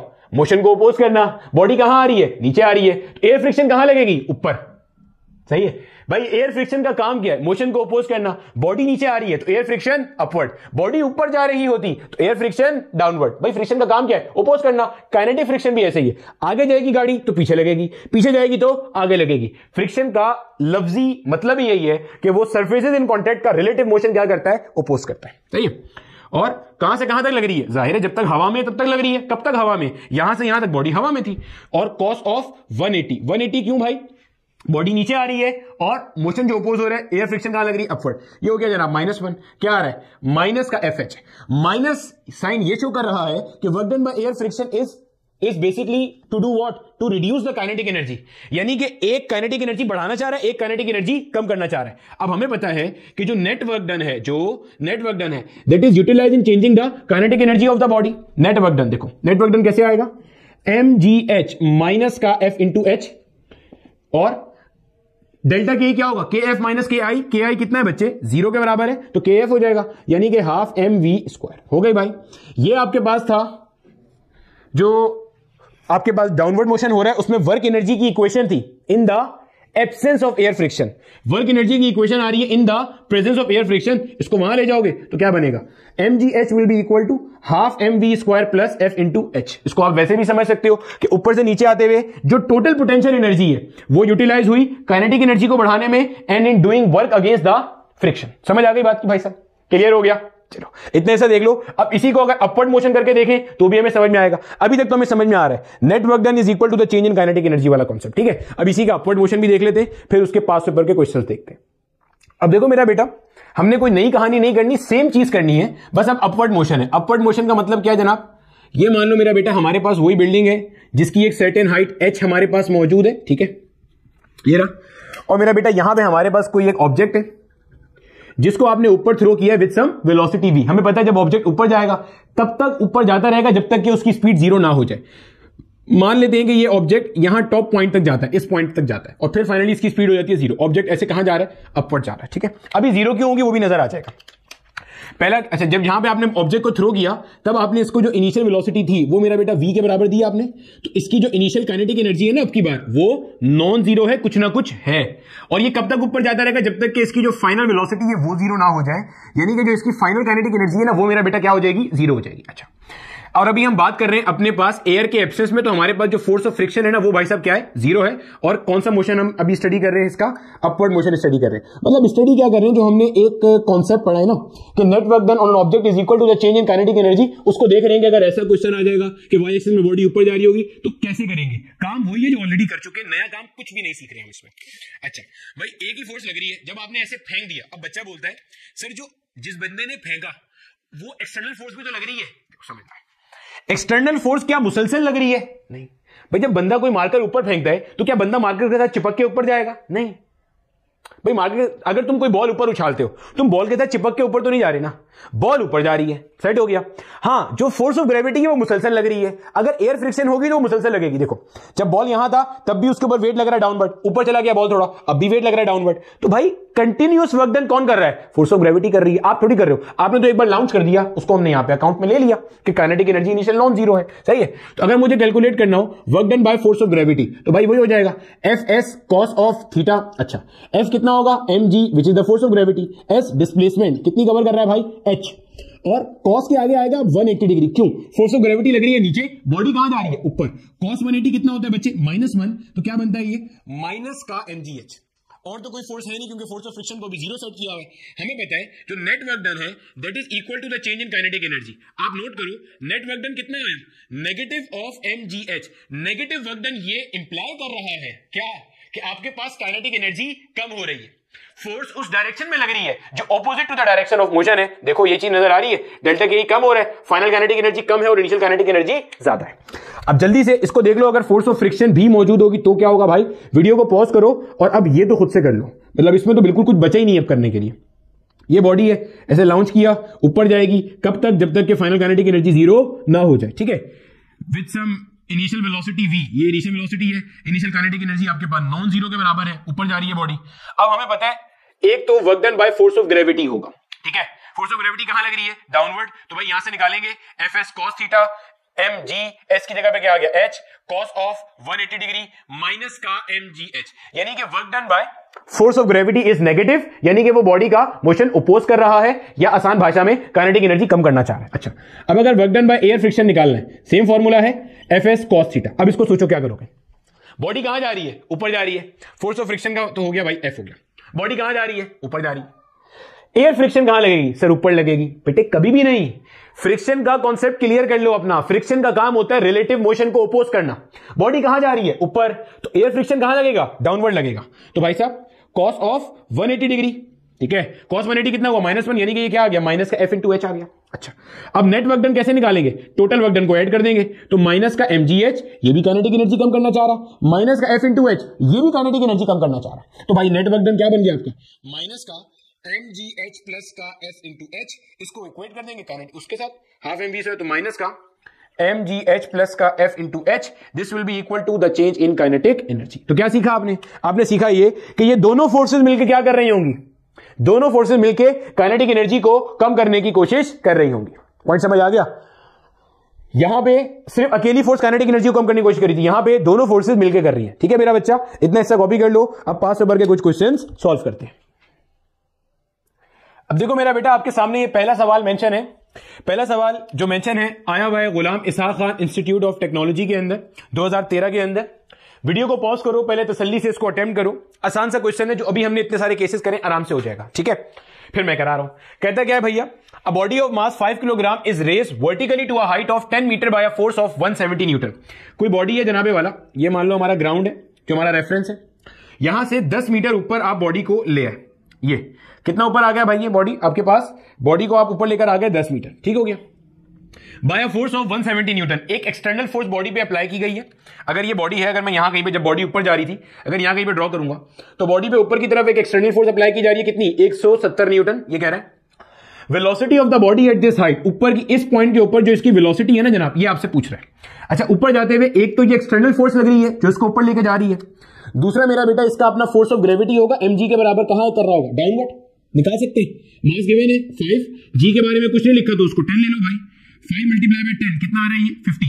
एक 50 न्यूटन की फोर्स है, कहां कर रही है, डाउनवर्ड। कोई कोफिशिएंट ऑफ फ्रिक्शन का तस्करा नहीं है, कोई एयर फ्रिक्शन की बात नहीं की हुई, इसका मतलब फ्रिक्शन एग्जिस्ट नहीं कर रही, आइडियल सिस्टम में बात चल रही है। ठीक है भाई, तो भाई अगर इसका वर्क डन निकालेंगे, इस फोर्स को मैंने कह दिया 1, इसको कह दिया 2, work done by external force या W1, तो भाई क्या फॉर्मूला बन जाएगा, Fs cos theta, Fs cos theta मेरे बच्चे, F कितना है 170, और कब तक लगी ये फोर्स, जब तक बॉडी यहां से यहां नहीं आ गई, यानी कि टोटल डिस्प्लेसमेंट कितनी कवर करी, 10। आगे आएगा cos 0 डिग्री, cos 0 क्यों आ रहा है, फोर्स कहां लग रही है, ये वाली अपवर्ड, ऊपर की तरफ लग रही है। देखो कैसे पता चला, देखो ये कह रहा है body is raised vertically, body को आपने उठाया, तो उठाने के लिए फोर्स कहां लगानी पड़ेगी, ऊपर लगानी पड़ेगी। आ गया ये cos 0 डिग्री, भाई फोर्स ऊपर लग रही, डिस्प्लेसमेंट भी ऊपर कवर हो रही, आ गया। कितना आ रहा है, 700 जूल आ रहा है, सही। अब अगर मैं वर्क डन नंबर 2 निकालता हूं मेरा बेटा, तो हमारे पास ये Fs cos थीटा फिर से आ जाएगा मेरे बच्चे। ठीक है, F की जगह पे क्या आ जाएगा, 50 आ जाएगा, S, और ये जो फोर्स ऑफ ग्रेविटी है ये भी मुसलसल यहां से यहां तक लगती रही, तो 10 आ गया यहां पे। ठीक है, जो डिस्प्लेसमेंट है वो पूरी 10 आ गई, और cos के आगे आ जाएगा मेरे बच्चे 180 डिग्री। 180 क्यों आ रहा है, क्योंकि फोर्स ऑफ ग्रेविटी लग रही है नीचे, बॉडी जा रही है ऊपर, cos 180 कितना होता है, -1 होता है। सॉल्व कर लिया तो कितना आ रहा है, माइनस का 500 जूल। ये जो आप जिस फोर्स की मदद से ऑब्जेक्ट को लिफ्ट कर रहे हो, रेस कर रहे हो, वो काइनेटिक एनर्जी बढ़ाना चाह रहे हैं, और force of gravity kinetic energy कम करना चाह रही है। तो नेट फोर्स क्या हो जाएगी जनाब, नेट फोर्स हो जाएगी मेरा बेटा W1 प्लस W2, यानी कि 1700 माइनस का 500, क्या आ गया आपके पास, ये 1200 जूल आ गया। और हमें ये बात पता है हमारे वर्क एनर्जी थ्योरम से कि net work done is equivalent to the change in kinetic energy, तो 1200 will be equal to final kinetic energy minus initial kinetic energy. अब आपने बॉडी को यहां से रेस किया, जब बॉडी को यहां से रेस किया, इसका मतलब बॉडी यहां पे कैसी होगी, रेस्ट पे होगी, इनिशियल वेलोसिटी क्या होगी, 0 होगी, यानी कि इनिशियल काइनेटिक एनर्जी क्या होगी, 0 होगी। अब बच्चे को यहां पे ये एतराज होता है, सर इनिशियल काइनेटिक एनर्जी 0 तो गिवन ही नहीं है। तो बच्चे उसने ये थोड़ी कहा कि जब बॉडी यहां पे रखी हुई थी तो वो डिस्को डांस कर रही थी, वो तो मतलब अगर एक ऑब्जेक्ट है, मैं इसको ऐसे रेस करता हूं, तो भाई मतलब ऑब्जेक्ट रुका हुआ होगा ना, तो उठा लूंगा मैं उसको फिर वहां से, तो भाई इनिशियल काइनेटिक एनर्जी क्या होगी, 0 हो गई। तो ये हो जाएगा 1200 will be equal to half mv², v से मुराद वो वेलोसिटी या वो स्पीड है जो इस पॉइंट के ऊपर है, तो निकाल सकते हैं आप 1200 मल्टीप्लाई बाय 2 अपॉन में आ जाएगा m कितना दिया हुआ है 5 will be equal to v²। सही है जनाब, सॉल्व कर लो उठा के, अब क्या मसला है। अच्छा भैया 1200 को 2 से मल्टीप्लाई किया तो 2400 हो गया, अपॉन में क्या आ गया बच्चे, 5 आ गया। ठीक है, सॉल्व कर लेते हैं अब इसको। 5 4 होता है मेरा बेटा हमारे पास 20, 4 यहां पे आ गया। 5 8 होता है मेरे बच्चे 40, 5 8 40 होता है ना, हाँ बिल्कुल होता है, 0 एज इट इज आ गया। यानी कि v स्क्वायर कितना आ रहा है मेरा बेटा 480 के बराबर आ रहे हैं। अगर मैं यहां पे अंडर रूट लेने की तरफ जाता हूं तो जनाबे वाला v will be equal to under root of 480 हो जाएगा। अगर मैं इसको थोड़ी देर के लिए राउंड ऑफ कर लूं और इसे मैं कह दूं 490 तो रूट लेना आसान हो जाएगा। 490 क्या हो जाएगा 49 मल्टीप्लाई बाय 10, 49 का रूट क्या होता है 7 और 10 का रूट क्या होता है 3 होता है तकरीबन, और 7 3 का क्या आ रहा है 21 आ रहा है आंसर मेरा। मतलब ये सब चीज अप्रोक्सीमेशन करने के लिए है। 3.1 होता है इसका रूट भी, और जाहिर है ये 480 है तो इसका जो रूट आएगा इन एक्चुअल वो 7 नहीं आएगा, कुछ 6.9 समथिंग आ रहा होगा, तो इतना ही चलता है। ठीक है, तो 21 देख लो, ऐसा कोई ऑप्शन है ये ना, इसके करीब करीब ऑप्शन आ रहा है हमारे पास 22 मीटर पर सेकंड। हाँ, अब आप एग्जैक्टली 480 का रूट निकालोगे, इसको मैंने आपको बेसिक मैथ्स में सिखाया हुआ है, तो 480 का रूट निकालोगे तो इसका आंसर एग्जैक्ट मैच कर रहा होगा आपका 22 के आसपास आ रहा होगा, 21.9 आ रहा होगा, 21.8 आ रहा होगा या 22.1 आ रहा होगा, मैच कर रहा होगा। समझ आती है बात की? तो ये पहला सवाल था हमारा। ठीक है मेरा बच्चा, कॉपी कर लो, आगे चलते हैं। अब देखो मेरा बेटा आपके सामने एक और क्वेश्चन है, आर्मी मेडिकल कॉलेज 2014 का क्वेश्चन। कहता क्या है, a body of mass 1 kilogram is thrown upwards with a velocity of 20 metre per second. अच्छा, ऊपर फेंका है आपने, ये आपको दी है वेलोसिटी। आगे आपसे क्या कहता है, it momentarily comes to rest. मतलब जाहिर है जब कोई बॉडी ऊपर जाएगी मेरा बच्चा तो उसकी स्पीड क्या होगी, कम होती जाएगी, क्योंकि ग्रेविटेशनल फोर्सेस नेगेटिव वर्क कर रही होंगी काइनेटिक एनर्जी कम करने के लिए। तो ऊपर जाके वो एक लम्हे के लिए रुकेगा और फिर क्या होगा, नीचे आएगा। तो यही कह रहा है, it momentarily comes to rest after attaining a height of 18 metre. कितना ऊपर गया, 18 मीटर गया। How much energy is lost during the air friction. बच्चे ऐसे आपके पास कोई ऑब्जेक्ट था, इसको आपने ऊपर की तरफ थ्रो कर दिया, ये ऊपर जाते जाते जाते कितना ऊपर गया, ये इतना ऊपर गया कि इसने जमीन से हाइट कितनी कवर करी, 18 मीटर, और उसके बाद ये रेस्ट में आ गया। रेस्ट में आने का मतलब है फाइनल काइनेटिक एनर्जी क्या हो गई, 0 हो गई। और मेरा बेटा इनिशियल काइनेटिक एनर्जी आपको गिवन नहीं है लेकिन कैलकुलेट कर सकते हैं, क्योंकि आपको बताया गया है कि इस वेलोसिटी से आपने ऑब्जेक्ट को ऊपर थ्रो किया था। तो भाई हाफ मास कितना है 1, और मेरा बेटा हमारे पास इनिशियल काइनेटिक एनर्जी कितनी है 20, तो 20 का स्क्वायर क्या होता है 400 होता है। 400/2 कितना आ गया 200 जूल्स आ गया। आपने 200 जूल की काइनेटिक एनर्जी से बॉडी को थ्रो किया था, बॉडी ऊपर गई कब तक, जब तक कि उसकी फाइनल काइनेटिक एनर्जी 0 नहीं हो गई। आपसे कह रहा है बताइए कितनी एनर्जी जाया हुई एयर फ्रिक्शन के अगेंस्ट में काम करने पर, कितनी एनर्जी जाया हुई एयर फ्रिक्शन के अगेंस्ट में काम करने पर। यानी कि सवाल वाला ये कह रहा है एयर फ्रिक्शन यहां मौजूद है। अगर मैं इसकी एक्सप्रेशन लिखूंगा, गौर से देखना मेरा बेटा, जो work done by the force of gravity है वो तो अब हमें डायरेक्टली पता चल रहा है ना कि -mgh होगा भाई। क्यों सर, अरे भैया Fs cos theta, force of gravity नीचे लग रही है, बॉडी कहां जा रही है मेरे बच्चे, ऊपर जा रही है, तो -mgh आएगा। और जो वर्क डन बाय एयर होगा, इसको मैं वर्क डन बाय एयर ही लिख रहा हूं या W लिख रहा हूं, क्योंकि हमसे उसने फोर्स ऑफ फ्रिक्शन नहीं पूछी, हमसे उसने सिर्फ क्या पूछा है कि आपने वर्क डन कैलकुलेट करना है। फोर्स ऑफ फ्रिक्शन मैं आपको वैसे निकाल के दिखा दूंगा। ठीक है, अच्छा, तो अगर मैं इसकी एक्सप्रेशन लिखता हूं तो मेरा बच्चा क्या बनेगी भाई, ये expression negative of mgh and negative of w will be equal to delta K E. बोलो हाँ या ना। सर ये क्यों नेगेटिव लिया बच्चे, ये क्या है, work done by air friction, और एयर फ्रिक्शन का जो वर्क डन होगा मेरा बच्चा वो कैसा होगा, नेगेटिव होगा। क्यों सर, बच्चे जब आपका ऑब्जेक्ट ऊपर जा रहा होगा तो एयर की फोर्स कहां लग रही होगी, डाउनवर्ड, उसका मोशन अपोज करने के लिए, काइनेटिक एनर्जी कम करने के लिए। अभी तो पढ़ा था, यही एक्सप्रेशन पढ़ी थी अभी। अब आगे इसमें क्या करेंगे, वैल्यूज पुट कर लेंगे। देखो मैंने कहीं भी आपको नहीं कहा कि किसी एक्सप्रेशन का रट्टा मारो, वरना आप सारी जिंदगी इसी में फंसे रहोगे, इसके साथ माइनस कब लगाएं प्लस कब लगाएं, और एक्सप्रेशन में इधर माइनस आ रहा है उधर प्लस आ रहा है। आपको ये सब याद रखने की जरूरत ही नहीं है। आप सिंपल ये देखो, वर्क डन कैलकुलेट करो, एक ही फॉर्मूला है Fs cos थीटा। देखो वर्क डन प्लस आ रहा है माइनस आ रहा है, माइनस आ रहा है तो भैया वो काइनेटिक एनर्जी कम करेगा, प्लस आ रहा है तो वो काइनेटिक एनर्जी बढ़ाएगा। ठीक है, बिल्कुल सिंपल आसान तरीका। अब आगे इसमें वैल्यूज पुट कर देंगे। तो -m कितना दिया है भाई, 1 दिया है, g कितना दिया है 10 दिया है, नहीं गया हम खुद ले लिया, h कितना है भाई 18 है, माइनस का w, change in kinetic energy कैसे आती है, फाइनल माइनस इनिशियल, तो फाइनल कितनी है 0, इनिशियल कितनी है 200। अच्छा, ये हो गया माइनस का 180, माइनस का w will be equal to minus का 200। अच्छा, अगर मैं क्या करता हूं, इस w को यहां ले जाऊं और 200 को यहां ले आऊं तो कोई दिक्कत तो नहीं है। माइनस का 180 प्लस का 200 will be equal to w, तो W कितना आ रहा है, W आ रहा है मेरा बेटा 20 जूल। यानी कि this is the work done by the force of friction for reducing the kinetic energy. समझ आ गई, ये एनर्जी है जो लॉस्ट हो गई due to air friction. Set हो गया बच्चे। अच्छा, अब यहां पे अगर आपको बोला जाए कि भाई फोर्स ऑफ फ्रिक्शन कैलकुलेट कर दो, तो आपको पता है ये किसके बराबर होता है, F इंटू एच के बराबर होता है। F into H will be equal to कितना आ गया, ये 20 आ गया। और आपको फोर्स, इसमें पूछा नहीं है, इन्होंने 20 जूल बोला था, आंसर मैंने लिख दिया। इसके ऑप्शन में लिखना भूल गया था, इसका आंसर कितना आ रहा है हमारे पास 20 जूल आ रहा है। ठीक है, एक 20 था, एक 40 था, एक 60 था, एक 10 था, इस तरह के 4-5 ऑप्शन थे इसके, तो ये वो मैं लिखना भूल गया था यहाँ पे। ठीक है, तो अगर बोला जाए फोर्स ऑफ फ्रिक्शन निकाल दो, बोला नहीं है वैसे बोलेगा, तो क्या करोगे भाई 20 डिवाइडेड बाय कितनी हाइट कवर करी 18, आ गया आंसर, बस सिंपल है भाई। 2 10 20 होता है, 2 9 क्या होता है 18 होता है। मजीद सिंप्लीफाई करना चाहो तो कर लो भाई, 1.9 9 हो गया, 1 आ गया, 1.11 न्यूटन आ रही है। यानी कि ये वो फोर्स है जो बेसिकली एयर फ्रिक्शन की एक्ट कर रही है नीचे की तरफ। ठीक है, उसको मोशन को रिटार्ड करने के लिए, काइनेटिक एनर्जी को कम करने के लिए। कॉपी कर लो, आगे चलते। आपके सामने एक सवाल और मेंशन है, ये कोई बात सुपर का क्वेश्चन नहीं है, वैसे प्रैक्टिस के लिए मैंने टेक्स्ट बुक से उठाया है। बहुत सारी टेक्स्ट बुक्स है ना, सिंध की अलग है, बलूचिस्तान की अलग है, तो मटेरियल बहुत है, फेडरल की, केपीके की, पंजाब की। तो एक टेक्स्ट बुक से उठाया हुआ क्वेश्चन है, कहता क्या है भाई, पर्सन राइडिंग देयर बाइक, एक कोई बंदा है जो अपनी बाइक पे सवार है, has a mass of 120 kilogram, कोई भारी भरकम बंदा है मेरी तरह का। कहता है भाई अच्छा दे आर राइडिंग, इसका मतलब एक से ज्यादा की बात हो रही है। अच्छा मेरी तरह का नहीं है भाई, पतला सा है। वो ट्रेवल कर रहे हैं एट 10 मीटर पर सेकेंड। अच्छा, suddenly a dog crosses the road, ये तो कॉमन होता है अक्सर, एक सामने से कोई डॉगी जो है ना वो भागता हुआ निकल रहा है।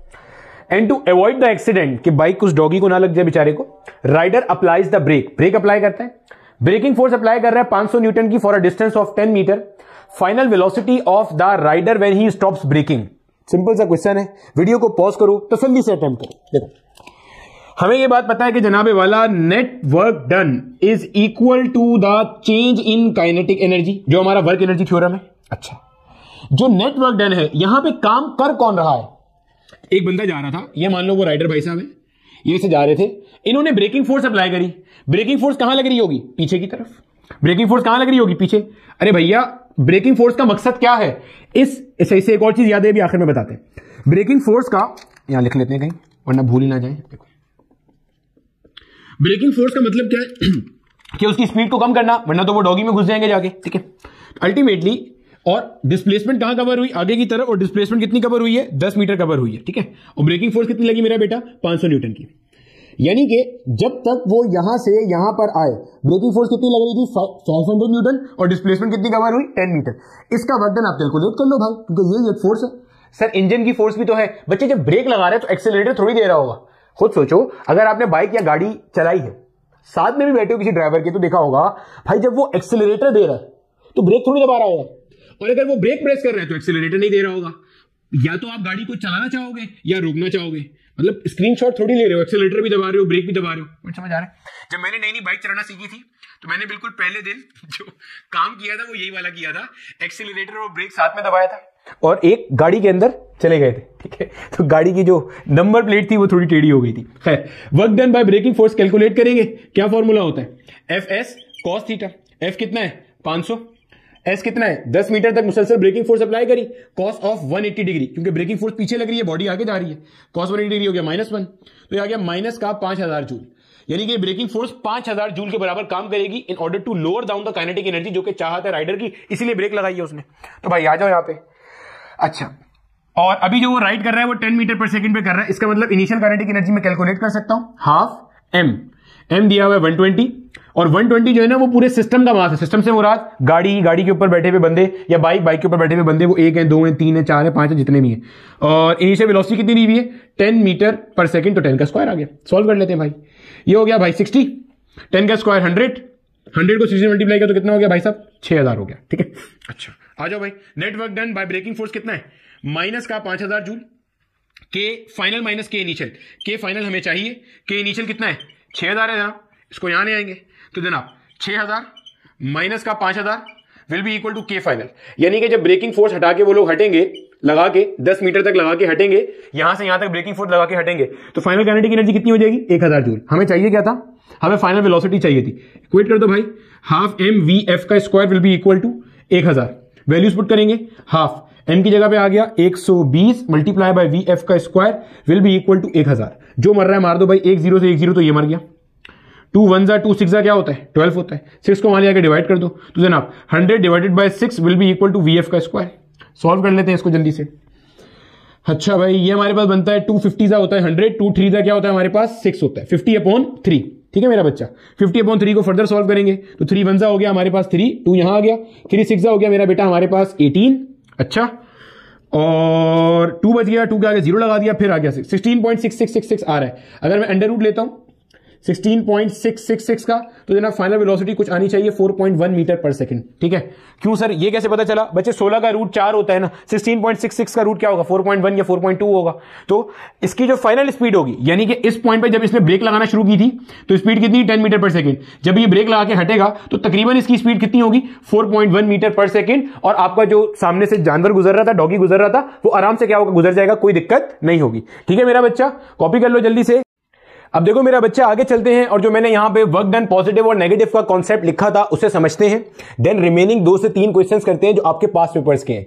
इस हवाले से परेशान नहीं होना कि सर पहले 3 क्वेश्चन तक आपकी शक्ल और थी, अब चेंज हो गई है। बच्चे वो पिछले दिन वीडियो शूट की थी तब मेरी शक्ल वही थी, आज इसका बाकी पार्ट शूट हो रहा है और आपको ये वीडियो फाइनली एडिट होकर मिल रही होगी। ठीक है बच्चे, चलो। तो मैंने यहां पे जो मेंशन किया था ना कि वर्क डन पॉजिटिव और नेगेटिव के हवाले से आपको एक बात बतानी है, तो वो सुन लो बच्चे। अगर कभी भी आपका एग्जामिनर आपसे सवाल पूछे, चाहे वो ECAT MDCAT level का हो या बोर्ड्स लेवल का हो, कि आपने work done by the air friction calculate करना है या work done by the braking force decelerating force calculate करना है, और लेट से आपने पूरा काम सही सही सॉल्व किया, आपका आंसर आ रहा है 75 जूल्स। मिसाल दे रहा हूं समझाने के लिए। अब ऑप्शंस में आपको एक दिख रहा है +75, एक दिख रहा है -75, तो आप -75 को मार्क करके आओगे। वजह, आपको यह बात पढ़ाई जा चुकी कि काइनेटिक फ्रिक्शन का जो वर्क डन होता है वो भी नेगेटिव होता है, ब्रेकिंग फोर्स का जो वर्क डन होता है वो भी नेगेटिव होता है। हर वो वर्क डन जो काइनेटिक एनर्जी को कम करने की कोशिश कर रहा होगा उसे हम कैसे ले रहे होते हैं? नेगेटिव वर्क डन के तौर पे ले रहे होते हैं। तो अपने पास इसको नोट कर लेना। तो अभी हमने पीछे जो हमारा क्वेश्चन नंबर 2 सॉल्व किया, उस क्वेश्चन नंबर 2 के अंदर जो हमारा आंसर आया था ना 20 जूल्स, अब अगर आपको ऑप्शन में +20 भी दिख रहा है, -20 भी दिख रहा है, तो आप -20 को सही मार्क करके आओगे। वैसे वो सवाल जो मैंने आर्मी मेडिकल कॉलेज का लिया था उसमें प्लस माइनस नहीं था, 20, 40, 60, 10 इस तरह के ऑप्शंस थे, तो मैंने वहां पे 20 जूल्स ही मार्क कराया। और सवाल में भी ये बात मेंशन थी कि how much energy is lost due to air friction. तो इस बात को पॉइंट बना के नोट कर लेना। एक सवाल मैं आपके सामने मेंशन कर रहा हूं जो इसी चीज को हाईलाइट करेगा जो अभी अभी हमने यहां पे डिस्कस करी है। अब देखो मेरा बेटा, आपके सामने मैंने एक सिंपल सा क्वेश्चन मेंशन किया है क्वेश्चन नंबर 4 के तौर पे, और आपको ये नजर आ रहा है, ये हमारे पास पेपर से आया हुआ है, NED 2015 का क्वेश्चन है। सबसे पहला काम आपने क्या करना है? वीडियो को पॉज करना है और इसको खुद से लगाना है। ठीक है बच्चे, चलो। कहता क्या है भैया? An object of mass 5 kilogram falls from rest, ऊपर से नीचे आ रहा है, through a vertical distance of 20 metre and attains a velocity of 10 metre per second. जाहिर है जब ऊपर से नीचे आएगा तो work done by the gravitational force positive होगा, और वो सारा का सारा कहां जाएगा? चेंज इन काइनेटिक एनर्जी में। How much work is done by the resistance of air on the object. ऊपर से नीचे आते हुए जो एयर रेजिस्टेंस मौजूद है वो कितना काम कर रही है, ये आपसे पूछ रहा है। अगर हम यहां पे इसकी सिंपल सी डायग्राम ड्रॉ कर लें तो बेटे हमें ये बात नजर आ रही है कि ये मान लीजिए आपका कोई ऑब्जेक्ट है जो कि वर्टिकल डिस्टेंस कितना कवर कर रहा है? 20 मीटर। यानी कि हमने मान लिया कि ये जिस हाइट से नीचे आ रहा है, बच्चे मेरी वो हाइट कितनी ऊपर है? 20 मीटर है। यहां से ये ऑब्जेक्ट मेरा नीचे आ रहा है। ठीक है भाई साहब, ये आ रहा है ऑब्जेक्ट। स्टार्ट के अंदर ये ऑब्जेक्ट कैसा है? रेस्ट के ऊपर है, ये बात लिखी हुई है, फॉल्स फ्रॉम रेस्ट। रेस्ट का मतलब हो गया मेरे बच्चे इनिशियल वेलोसिटी क्या है? 0 है, which means initial kinetic energy क्या हो गई? 0। अब जैसे जैसे ये नीचे आएगा तो जाहिर सी बात है फोर्स ऑफ ग्रेविटी इसके ऊपर वर्क डन कर रही है, तो इस पॉइंट पे just before striking the ground उसकी काइनेटिक एनर्जी अब 0 तो नहीं रहेगी, काइनेटिक एनर्जी चेंज हो जाएगी। साथ साथ ये भी कह रहा है कि आपके पास, अच्छा ये इसने सर बता भी दिया कि स्ट्राइक करने से पहले इसकी काइनेटिक एनर्जी कितनी है या स्पीड कितनी है? 10 मीटर पर सेकंड। हम इसकी मदद से काइनेटिक एनर्जी निकाल सकते हैं, ½ mv²। मास भी पता है, वी भी पता है, तो काइनेटिक एनर्जी हमें पता चल गया कि वो हमारे पास यहाँ पे नॉन जीरो है। ठीक है, साथ में कह रहे हैं कि यहां पे आपके पास एयर रेजिस्टेंस मौजूद है। एयर रेजिस्टेंस का क्या काम होता है कि आपका ऑब्जेक्ट जिस डायरेक्शन में मोशन कर रहा है उसको अपोज करना। अगर ऑब्जेक्ट नीचे आ रहा है एयर रेजिस्टेंस ऊपर लगेगी, ऑब्जेक्ट ऊपर जा रहा है तो एयर रेजिस्टेंस वर्टिकली डाउनवर्ड लग रही होगी। ठीक है, अब हमें यह बात पता है हमारे वर्क एनर्जी थ्योरम से कि किसी भी बॉडी पे जो नेट वर्क डन होता है that is equivalent to the change in kinetic energy. और नेट वर्क डन से क्या मुराद है? Work done by all the forces, जो भी लिखवाया भी था, चाहे वो कंजर्वेटिव फोर्स हो, चाहे वो आपके पास नॉन कंजर्वेटिव फोर्स हो, चाहे वो कोई एक्सटर्नल फोर्स हो, इन सब का जो वर्क डन होता है ना मेरा बेटा, वो किसके बराबर होता है? चेंज इन काइनेटिक एनर्जी के बराबर, चाहे वो कोई इंटरनल फोर्स हो। सही है, ये बात हमें पता है। अब देख लेते हैं कि ऊपर से नीचे आते हुए इस ऑब्जेक्ट पे कौन कौन सी फोर्सेस काम कर रही हैं। तो बेटे एक तो होगी जो ग्रेविटी काम कर रही है, उसको मैंने कह दिया work done by gravitational force, उसको नाम दे दिया W1 का। ठीक है मेरे बच्चे, अब अगर मैं कैलकुलेट करता हूं तो ये बन जाएगा FS cos of theta, formula जो हमारा है। तो जनाब वाला फोर्स कितनी एक्ट कर रही है? फोर्स एक्ट कर रही है mg के बराबर, जो कि इसका वेट है। कहां एक्ट कर रही है? डाउनवर्ड। डिस्प्लेसमेंट कितनी कवर कर रहा है भाई साहब? ये ऊपर से नीचे आते हुए 20 मीटर कवर कर रहा है। अगर cos के आगे एंगल बोलेंगे तो भाई वो हो गया 0 डिग्री। 0 डिग्री क्यों हो रही है? बॉडी भी कहां आ रही है? डाउनवर्ड। तो cos 0 डिग्री, और cos 0 डिग्री कितना होता है मेरे बच्चे? 1 होता है। मास कितना गिवन है? 5 गिवन है। g कितना है बच्चे? 10 है। आगे क्या आ गया हमारे पास? 20 आ गया। सॉल्व कर लो। 10 को 20 से मल्टीप्लाई किया 200, 205 से कितना हो गया बच्चे? 1000 जूल। ठीक हो गया। This is the work done by the gravitational force. इसको हम work done by the conservative force भी कहते हैं, क्योंकि gravity is a conservative force. ठीक है। अच्छा, दूसरा काम कौन कर रहा है? दूसरा काम हमारे पास कर रहा है एयर फ्रिक्शन। ठीक हो गया। और एयर फ्रिक्शन का जो वर्क डन है वो तो हमें मालूम करना है, how much work is done by the air friction. तो अगर मैं अपनी इक्वेशन लिखता हूं तो मैं कहूंगा work done by the gravitational force plus work done by the air friction will be equal to the change in kinetic energy. ऐसे ही है। और चेंज कैसे निकालते हैं मेरा बच्चा? Final minus initial. Initial kinetic energy हमें पता है क्या है? 0 है, क्योंकि बॉडी कहां से स्टार्ट हुई है? रेस्ट से हुई है। फाइनल काइनेटिक एनर्जी आपने मालूम करनी है, तो हाफ m कितना है? 5 और v स्क्वायर। v कितना है मेरे बच्चे? 10, जो कि स्ट्राइक करने से पहले उसकी वेलोसिटी या स्पीड है। 10 का स्क्वायर क्या हो गया? 100। सॉल्व कर लेंगे। 100/2 कितना होता है? 50। 50 को 5 से मल्टीप्लाई कर देंगे तो बच्चे कितना आ रहा है? 250। सही हो गया। सर आपने यहां पे माइनस साइन क्यों नहीं लगाया? बेटे माइनस साइन लगा दो, कोई फर्क नहीं पड़ता। अगर आप माइनस साइन लगा दोगे तो work done by air resistance positive आ जाएगा। आपको यह बात सिर्फ समझ में आनी चाहिए कि ये चूंकि एयर रेजिस्टेंस के अगेंस्ट में वर्क डन है, तो this work done will B negative. क्यों नेगेटिव होगा? समझो कॉन्सेप्ट, आहिस्ता आहिस्ता समझो। बॉडी कहां आ रही है? नीचे। एयर रेजिस्ट किस डायरेक्शन में कर रहा होगा? ऊपर की तरफ। भाई बॉडी कहां? एयर रेजिस्टेंस का मायना क्या है? बॉडी के मोशन को रेजिस्ट करना। बॉडी नीचे आ रही है तो एयर रेजिस्टेंस की फोर्स अपवर्ड है। बॉडी नीचे आ रही है तो एंगल कितना हो गया? 180 डिग्री। तो माइनस साइन आप यहां लगा दोगे तो यहां प्लस साइन आ जाएगा, यहां प्लस साइन लेके चलोगे तो आंसर माइनस साइन में आएगा। ठीक हो गया, कोई फर्क नहीं पड़ता। जैसे जो मैंने क्वेश्चन नंबर 2 सॉल्व किया था उसमें माइनस साइन डायरेक्टली लगाया था, तो आपने नोट किया जो मेरा आंसर आ रहा था वो किस में आ रहा था? प्लस में आ रहा था। अगर मैं वहां प्लस लेके चलता, plus work done by air friction, तो आंसर किस में आता? माइनस में आता। समझ आती है बात की? और आंसर माइनस में आना क्या शो कर रहा है? कि एनर्जी इज लॉस्ट। तो वहां माइनस साइन क्यों लगाया था? क्योंकि स्टेटमेंट में ये बात लिखी थी, कैलकुलेट करें how much energy is lost. सही हो गया। अच्छा, अब आ जाओ भाई, work done by gravitational force कितना आ गया? 1000 joule. Work done by air friction, change in kinetic energy क्या हो जाएगा? फाइनल माइनस का इनिशियल। ठीक हो गया मेरे बच्चे। और इनिशियल कितना है हमारे पास? 0 है।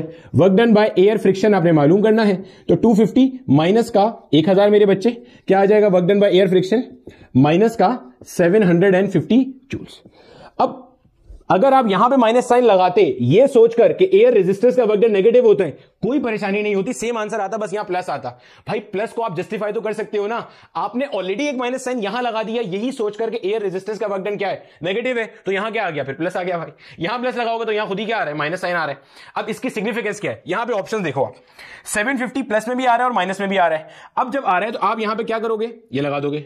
अगर मिसाल के तौर पर यहां पे आपका ऑप्शन 850 होता, मिसाल दे रहा हूं, और यहां पे भी कुछ और होता, मतलब आपके पास नेगेटिव 750 कहीं ऑप्शन में होता ही नहीं, फिर हम क्या लगाते? 750 लगा रहे होते। समझ आ गई?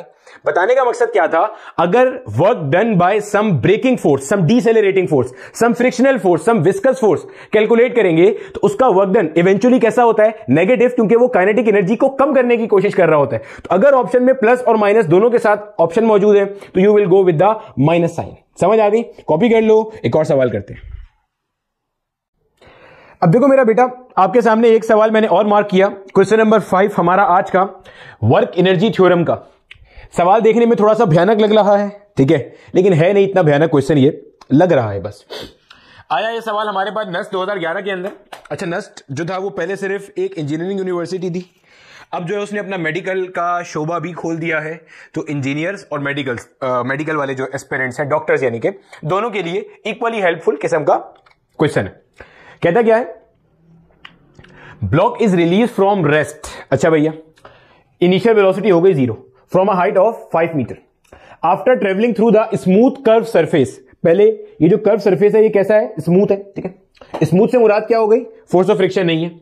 It moves on a rough horizontal surface through a length L equals 8 metre.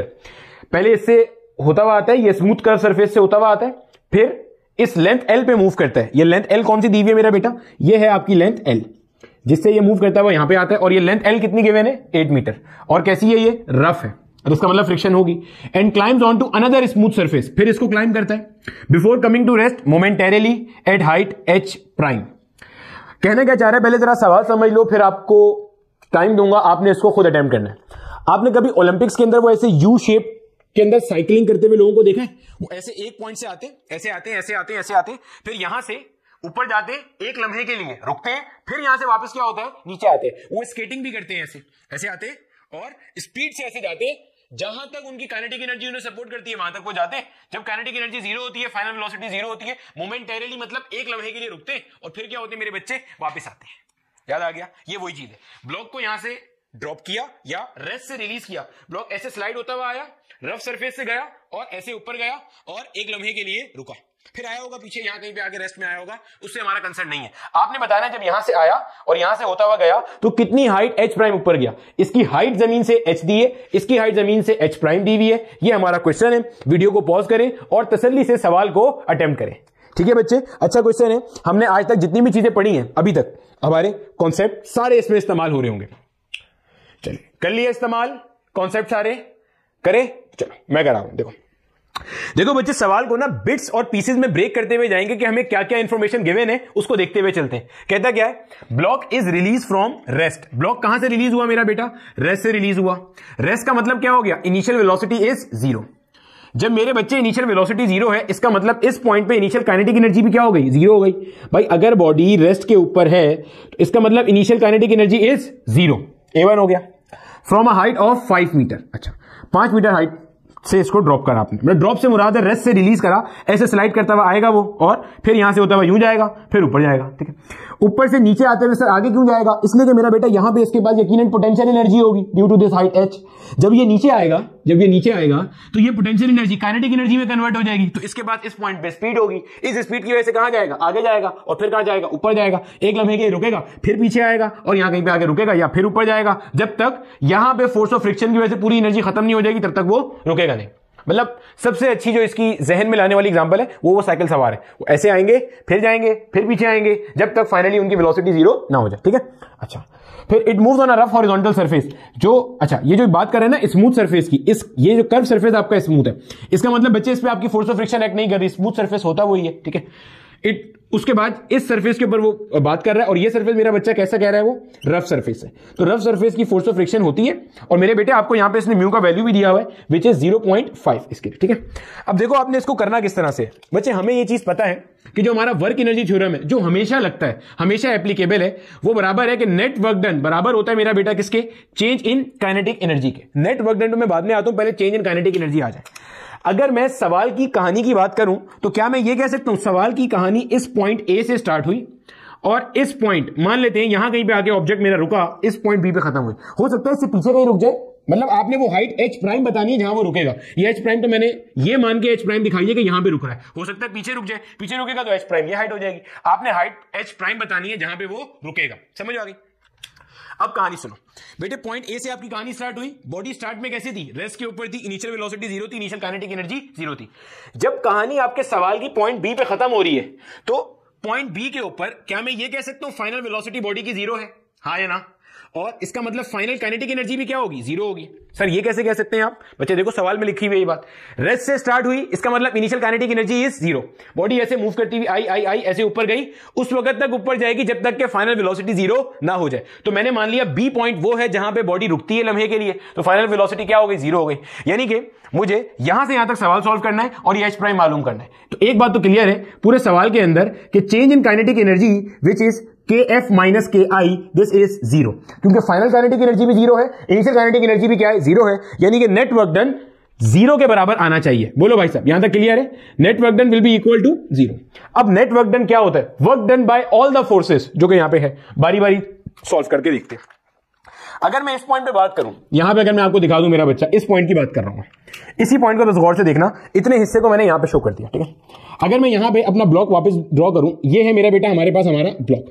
इस पॉइंट पे इसके ऊपर कौन कौन सी फोर्सेस लग रही हैं बच्चे? एक तो इसके ऊपर फोर्स ऑफ ग्रेविटी है जो ऐसे लग रही होगी डाउनवर्ड, एक नॉर्मल रिएक्शन होगा प्लेन का, एक फोर्स ऑफ ग्रेविटी है वेट जो ऐसे डाउनवर्ड लग रहा होगा, एक नॉर्मल रिएक्शन है। अब आप नोट करो, जो आपका ऑब्जेक्ट है वो भाई साहब ऐसे मूव करता हुआ जाएगा, हाँ या ना?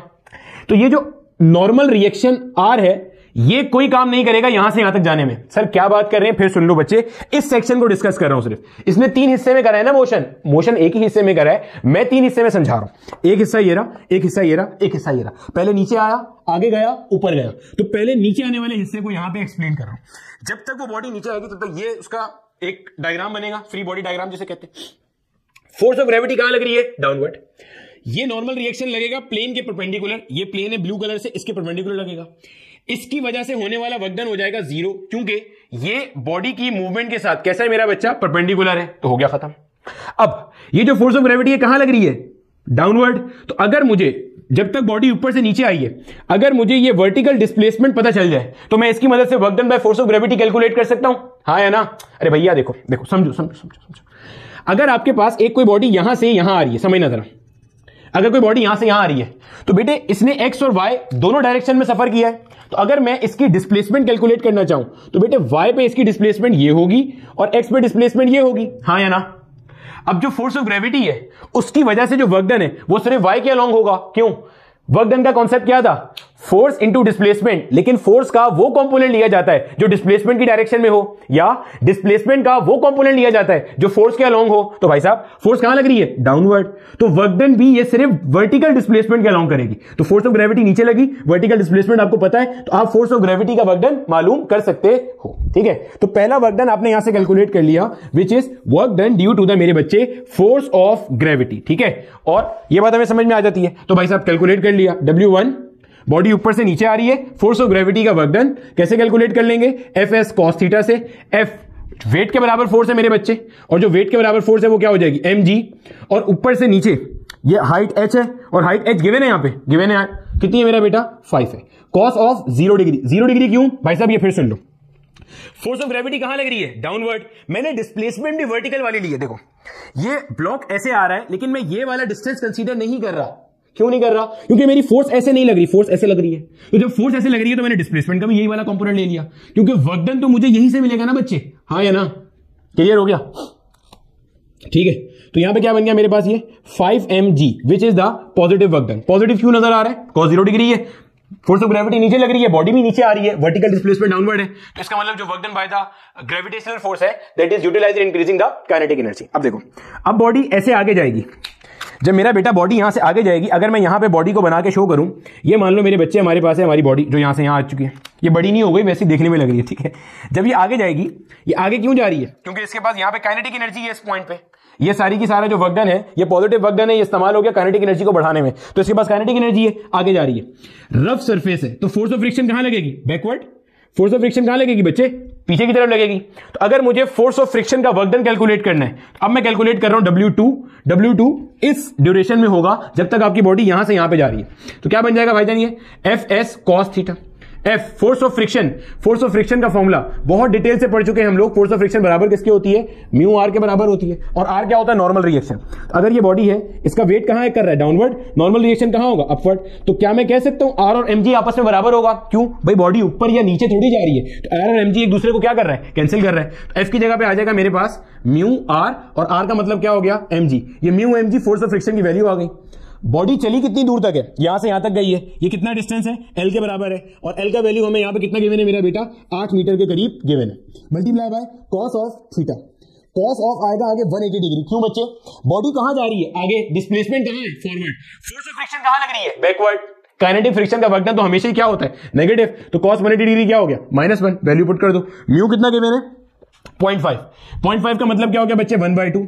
आगे m कितना है? 5 किलोग्राम की बॉडी है। अच्छा नहीं है, 5 किलोग्राम की नहीं है भाई, नहीं पता हमें ये। mg multiply by 8 multiply by -1, यही हो जाएगा। ठीक है, सॉल्व कर लो। क्या आ रहा है? माइनस का 4mg। माइनस के 4mg से आपको ये बात समझ में आ गई कि work done by the frictional force जो होगा that is utilised in decreasing the kinetic energy. तो यहां पे आते हुए इसके पास काइनेटिक एनर्जी बढ़ के कितनी हो गई थी? 5mg। अब आगे जाते हुए काइनेटिक एनर्जी -4mg से कम हो गई, तो अभी भी काइनेटिक एनर्जी mg बची हुई है। समझ आ रही है? कैलकुलेट तो अभी करना सिखा देंगे, लेकिन कॉन्सेप्ट क्लियर करते हुए चलो। देखो ऊपर इसके पास काइनेटिक एनर्जी कोई नहीं थी। जब ये नीचे आई, ग्रेविटेशनल फोर्स ने काम किया, 5mg के बराबर यूटिलाइज हुआ, इसकी काइनेटिक एनर्जी बढ़ाने में चला गया 5mg। यहां से यहां आया -4 mg, यानी कि काइनेटिक एनर्जी कम करना चाह रहा है। थी कितनी उसके पास 5 mg, 4 mg कम हो गई। इस पॉइंट पे इसके पास mg अभी भी बची हुई है, इसलिए ऊपर जाएगा। कब तक ऊपर जाएगा? जब तक ये काइनेटिक एनर्जी वापस खत्म ना हो जाए और पोटेंशियल एनर्जी में ट्रांसफॉर्म ना हो जाए। सर ऊपर जाते में पोटेंशियल एनर्जी बढ़ेगी? बिल्कुल बच्चे, यही चीज हम आगे law of conservation of energy में देखेंगे भी, ठीक है। या आप इसको वाइस वर्सा यूं भी सुन सकते हो। इसके बाद अभी काइनेटिक एनर्जी mg, ये ऊपर जाएगा जब तक कि ग्रेविटेशनल फोर्स का वर्क डन इसकी काइनेटिक एनर्जी खत्म करके जीरो ना कर दे। सर ऊपर जाते हुए ग्रेविटेशनल फोर्स का वर्क डन काइनेटिक एनर्जी को जीरो क्यों करना चाहेगा? क्योंकि ग्रेविटेशनल फोर्स डाउनवर्ड लग रही है, बॉडी ऊपर जा रही है, तो वो नेगेटिव वर्क करेगा। समझ आ गई भैया? चलो अब W3 निकाल रहे हैं। W3 क्या है मेरा बच्चा? ये ऑब्जेक्ट अब यहां से कहां जा रहा है? ऊपर जा रहा है। ऑब्जेक्ट कहां जा रहा है? ऊपर जा रहा है। फोर्स ऑफ ग्रेविटी कहां लग रही है? नीचे लग रही है। भाई साहब बात समझे? अब यहां से आपका ऑब्जेक्ट कहां जा रहा है? ऊपर। भाई ऐसे जा रहा है ना आपका ऑब्जेक्ट, ऐसे ऊपर जा रहा है। फोर्स ऑफ ग्रेविटी कहां लग रही है? डाउनवर्ड। सही है। तो सर हम क्या करेंगे? फोर्स ऑफ ग्रेविटी नीचे लग रही है, आपको H प्राइम चाहिए, तो मैंने मान लिया ये H प्राइम ऊपर जाता है, ठीक है। F s cos theta, F से मुराद ये फोर्स जो नीचे लग रही है, एस से मुराद ये डिस्प्लेसमेंट जो इसने ऊपर जाते हुए कवर करी। सर आप ये वाली डिस्प्लेसमेंट क्यों नहीं ले रहे? क्योंकि मेरे पास इस डायरेक्शन में कोई फोर्स नहीं है। फोर्स और डिस्प्लेसमेंट का सेम डायरेक्शन होगा तो उसकी मल्टीप्लीकेशन से वर्क डन मिलेगा ना, एंगल है मेरे पास। इसलिए मैंने क्या करा, मैंने वर्टिकल डिस्प्लेसमेंट H प्राइम ले लिया, ठीक है मेरा बच्चा। एफ कितना गिवन है यहां पे? एफ mg के बराबर होगा, जो कि इसका वेट है, और डिस्प्लेसमेंट कितनी कवर करा? H प्राइम कवर करा, और एंगल कितना हो जाएगा मेरा बेटा? Cos of 180 degree. 180 क्यों? फोर्स ऑफ ग्रेविटी नीचे लग रही है, बॉडी H प्राइम, डिस्प्लेसमेंट कहां कवर करिए? ऊपर, ठीक है। तो कॉस 180 कितना हो गया? -1 हो गया। क्या आता है? माइनस का mg H प्राइम। ये सारे वर्क डन आ गए। हमें पता है कि जो हमारा नेट वर्क डन है that should be equal to 0, क्योंकि चेंज इन काइनेटिक एनर्जी नहीं आ रहा। तो भाई साहब इन सबको ऐड करके 0 से इक्वेट कर देंगे और देखते हैं हमारा आंसर आ रहा है या नहीं आ रहा। देखो तो भाई नेट इस इक्वेशन को यूज करा। वर्क डन नंबर 1 कितना है? 5 mg। वर्क डन नंबर 2 कितना है? 4 mg। और वर्क डन नंबर 3 कितना है? माइनस का mg H prime. This should be equal to 0। तो क्या बना है? mg माइनस का mg H prime should be equal to 0। इसको वहां फेंक दो उठा के। mg will be equal to मेरा बच्चा mg H प्राइम। mg से mg मर गया। H prime will be equal to 1 metre. Body कितना ऊपर जाएगी? 1 मीटर ऊपर जाएगी रुकने से पहले। तो ऐसा ऑप्शन है, बिल्कुल है। तो बॉडी कितना ऊपर जाएगी? 1 मीटर ऊपर जाएगी। बेटे इसमें ये वाला पॉइंट समझ लेना कि मैंने यहां पे फोर्स ऑफ ग्रेविटी का वर्क डन कैसे कैलकुलेट किया, और ये डिपेंड करता है कि आपने पहला lecture work done bye constant force कितना तरीके से लिया हुआ है। देखो बॉडी ऐसे आ रही है, ऐसे, लेकिन मेरे पास इस डायरेक्शन में कोई फोर्स नहीं है, तो मुझे पता है वर्टिकल डिस्प्लेसमेंट कितनी हो रही है। अगर मैं इसको यहां बना के दिखाऊंगा, देखो बॉडी मान लो ऐसे आ रही है, इस पॉइंट से इस पॉइंट पे आ रही है, तो अगर मुझे इसके अलोंग वर्क डन चाहिए तो मुझे इसके अलोंग फोर्स चाहिए, जो कि मेरे पास नहीं है, क्योंकि मुझे ये एंगल थोड़ी पता है। मेरे पास जो फोर्स है वो इसके अलोंग है, फोर्स ऑफ ग्रेविटी ये वर्टिकली डाउनवर्ड है, तो मैंने डिस्प्लेसमेंट भी यही वाली ली। तो मुझे पता चल गया कि इस पॉइंट से इस पॉइंट पे आते हुए वर्टिकल डायरेक्शन में लगने वाली फोर्स ने कितना काम किया। समझ आ गई? सही है। इसमें एक अच्छा सवाल और बन सकता है इसके अंदर, अगर आपको ये वाला डिस्टेंस दे और ये एंगल दे दे, फिर जब आप work done by force of gravity calculate करोगे तो आप इस ट्रायंगल की मदद से पहले ये वाला डिस्टेंस निकालोगे, उसके बाद आप जाओगे या आप इस फोर्स की मदद से ये वाला कंपोनेंट निकालोगे, तब जाके आपको वर्क डन पता चल रहा होगा। समझ आ गई मेरा बेटा? तो ये हमारे पास था हमारा वर्क एनर्जी थ्योरम, और उससे रिलेटेड हमने ये हमारा पूरा कॉन्सेप्ट सॉल्व किया और पास पेपर के क्वेश्चंस देखे। तो आपने जहन में क्या रखना है, बॉटम लाइन क्या है कि net work done on an object is equal to the change in kinetic energy. समझ आ गई? और ये थ्योरम हर जगह पे एप्लीकेबल है, ठीक है। कॉपी कर लो। अगले लेक्चर में मिलते हैं, तब तक के लिए खुश रहो, पढ़ते पढ़ाते रहो।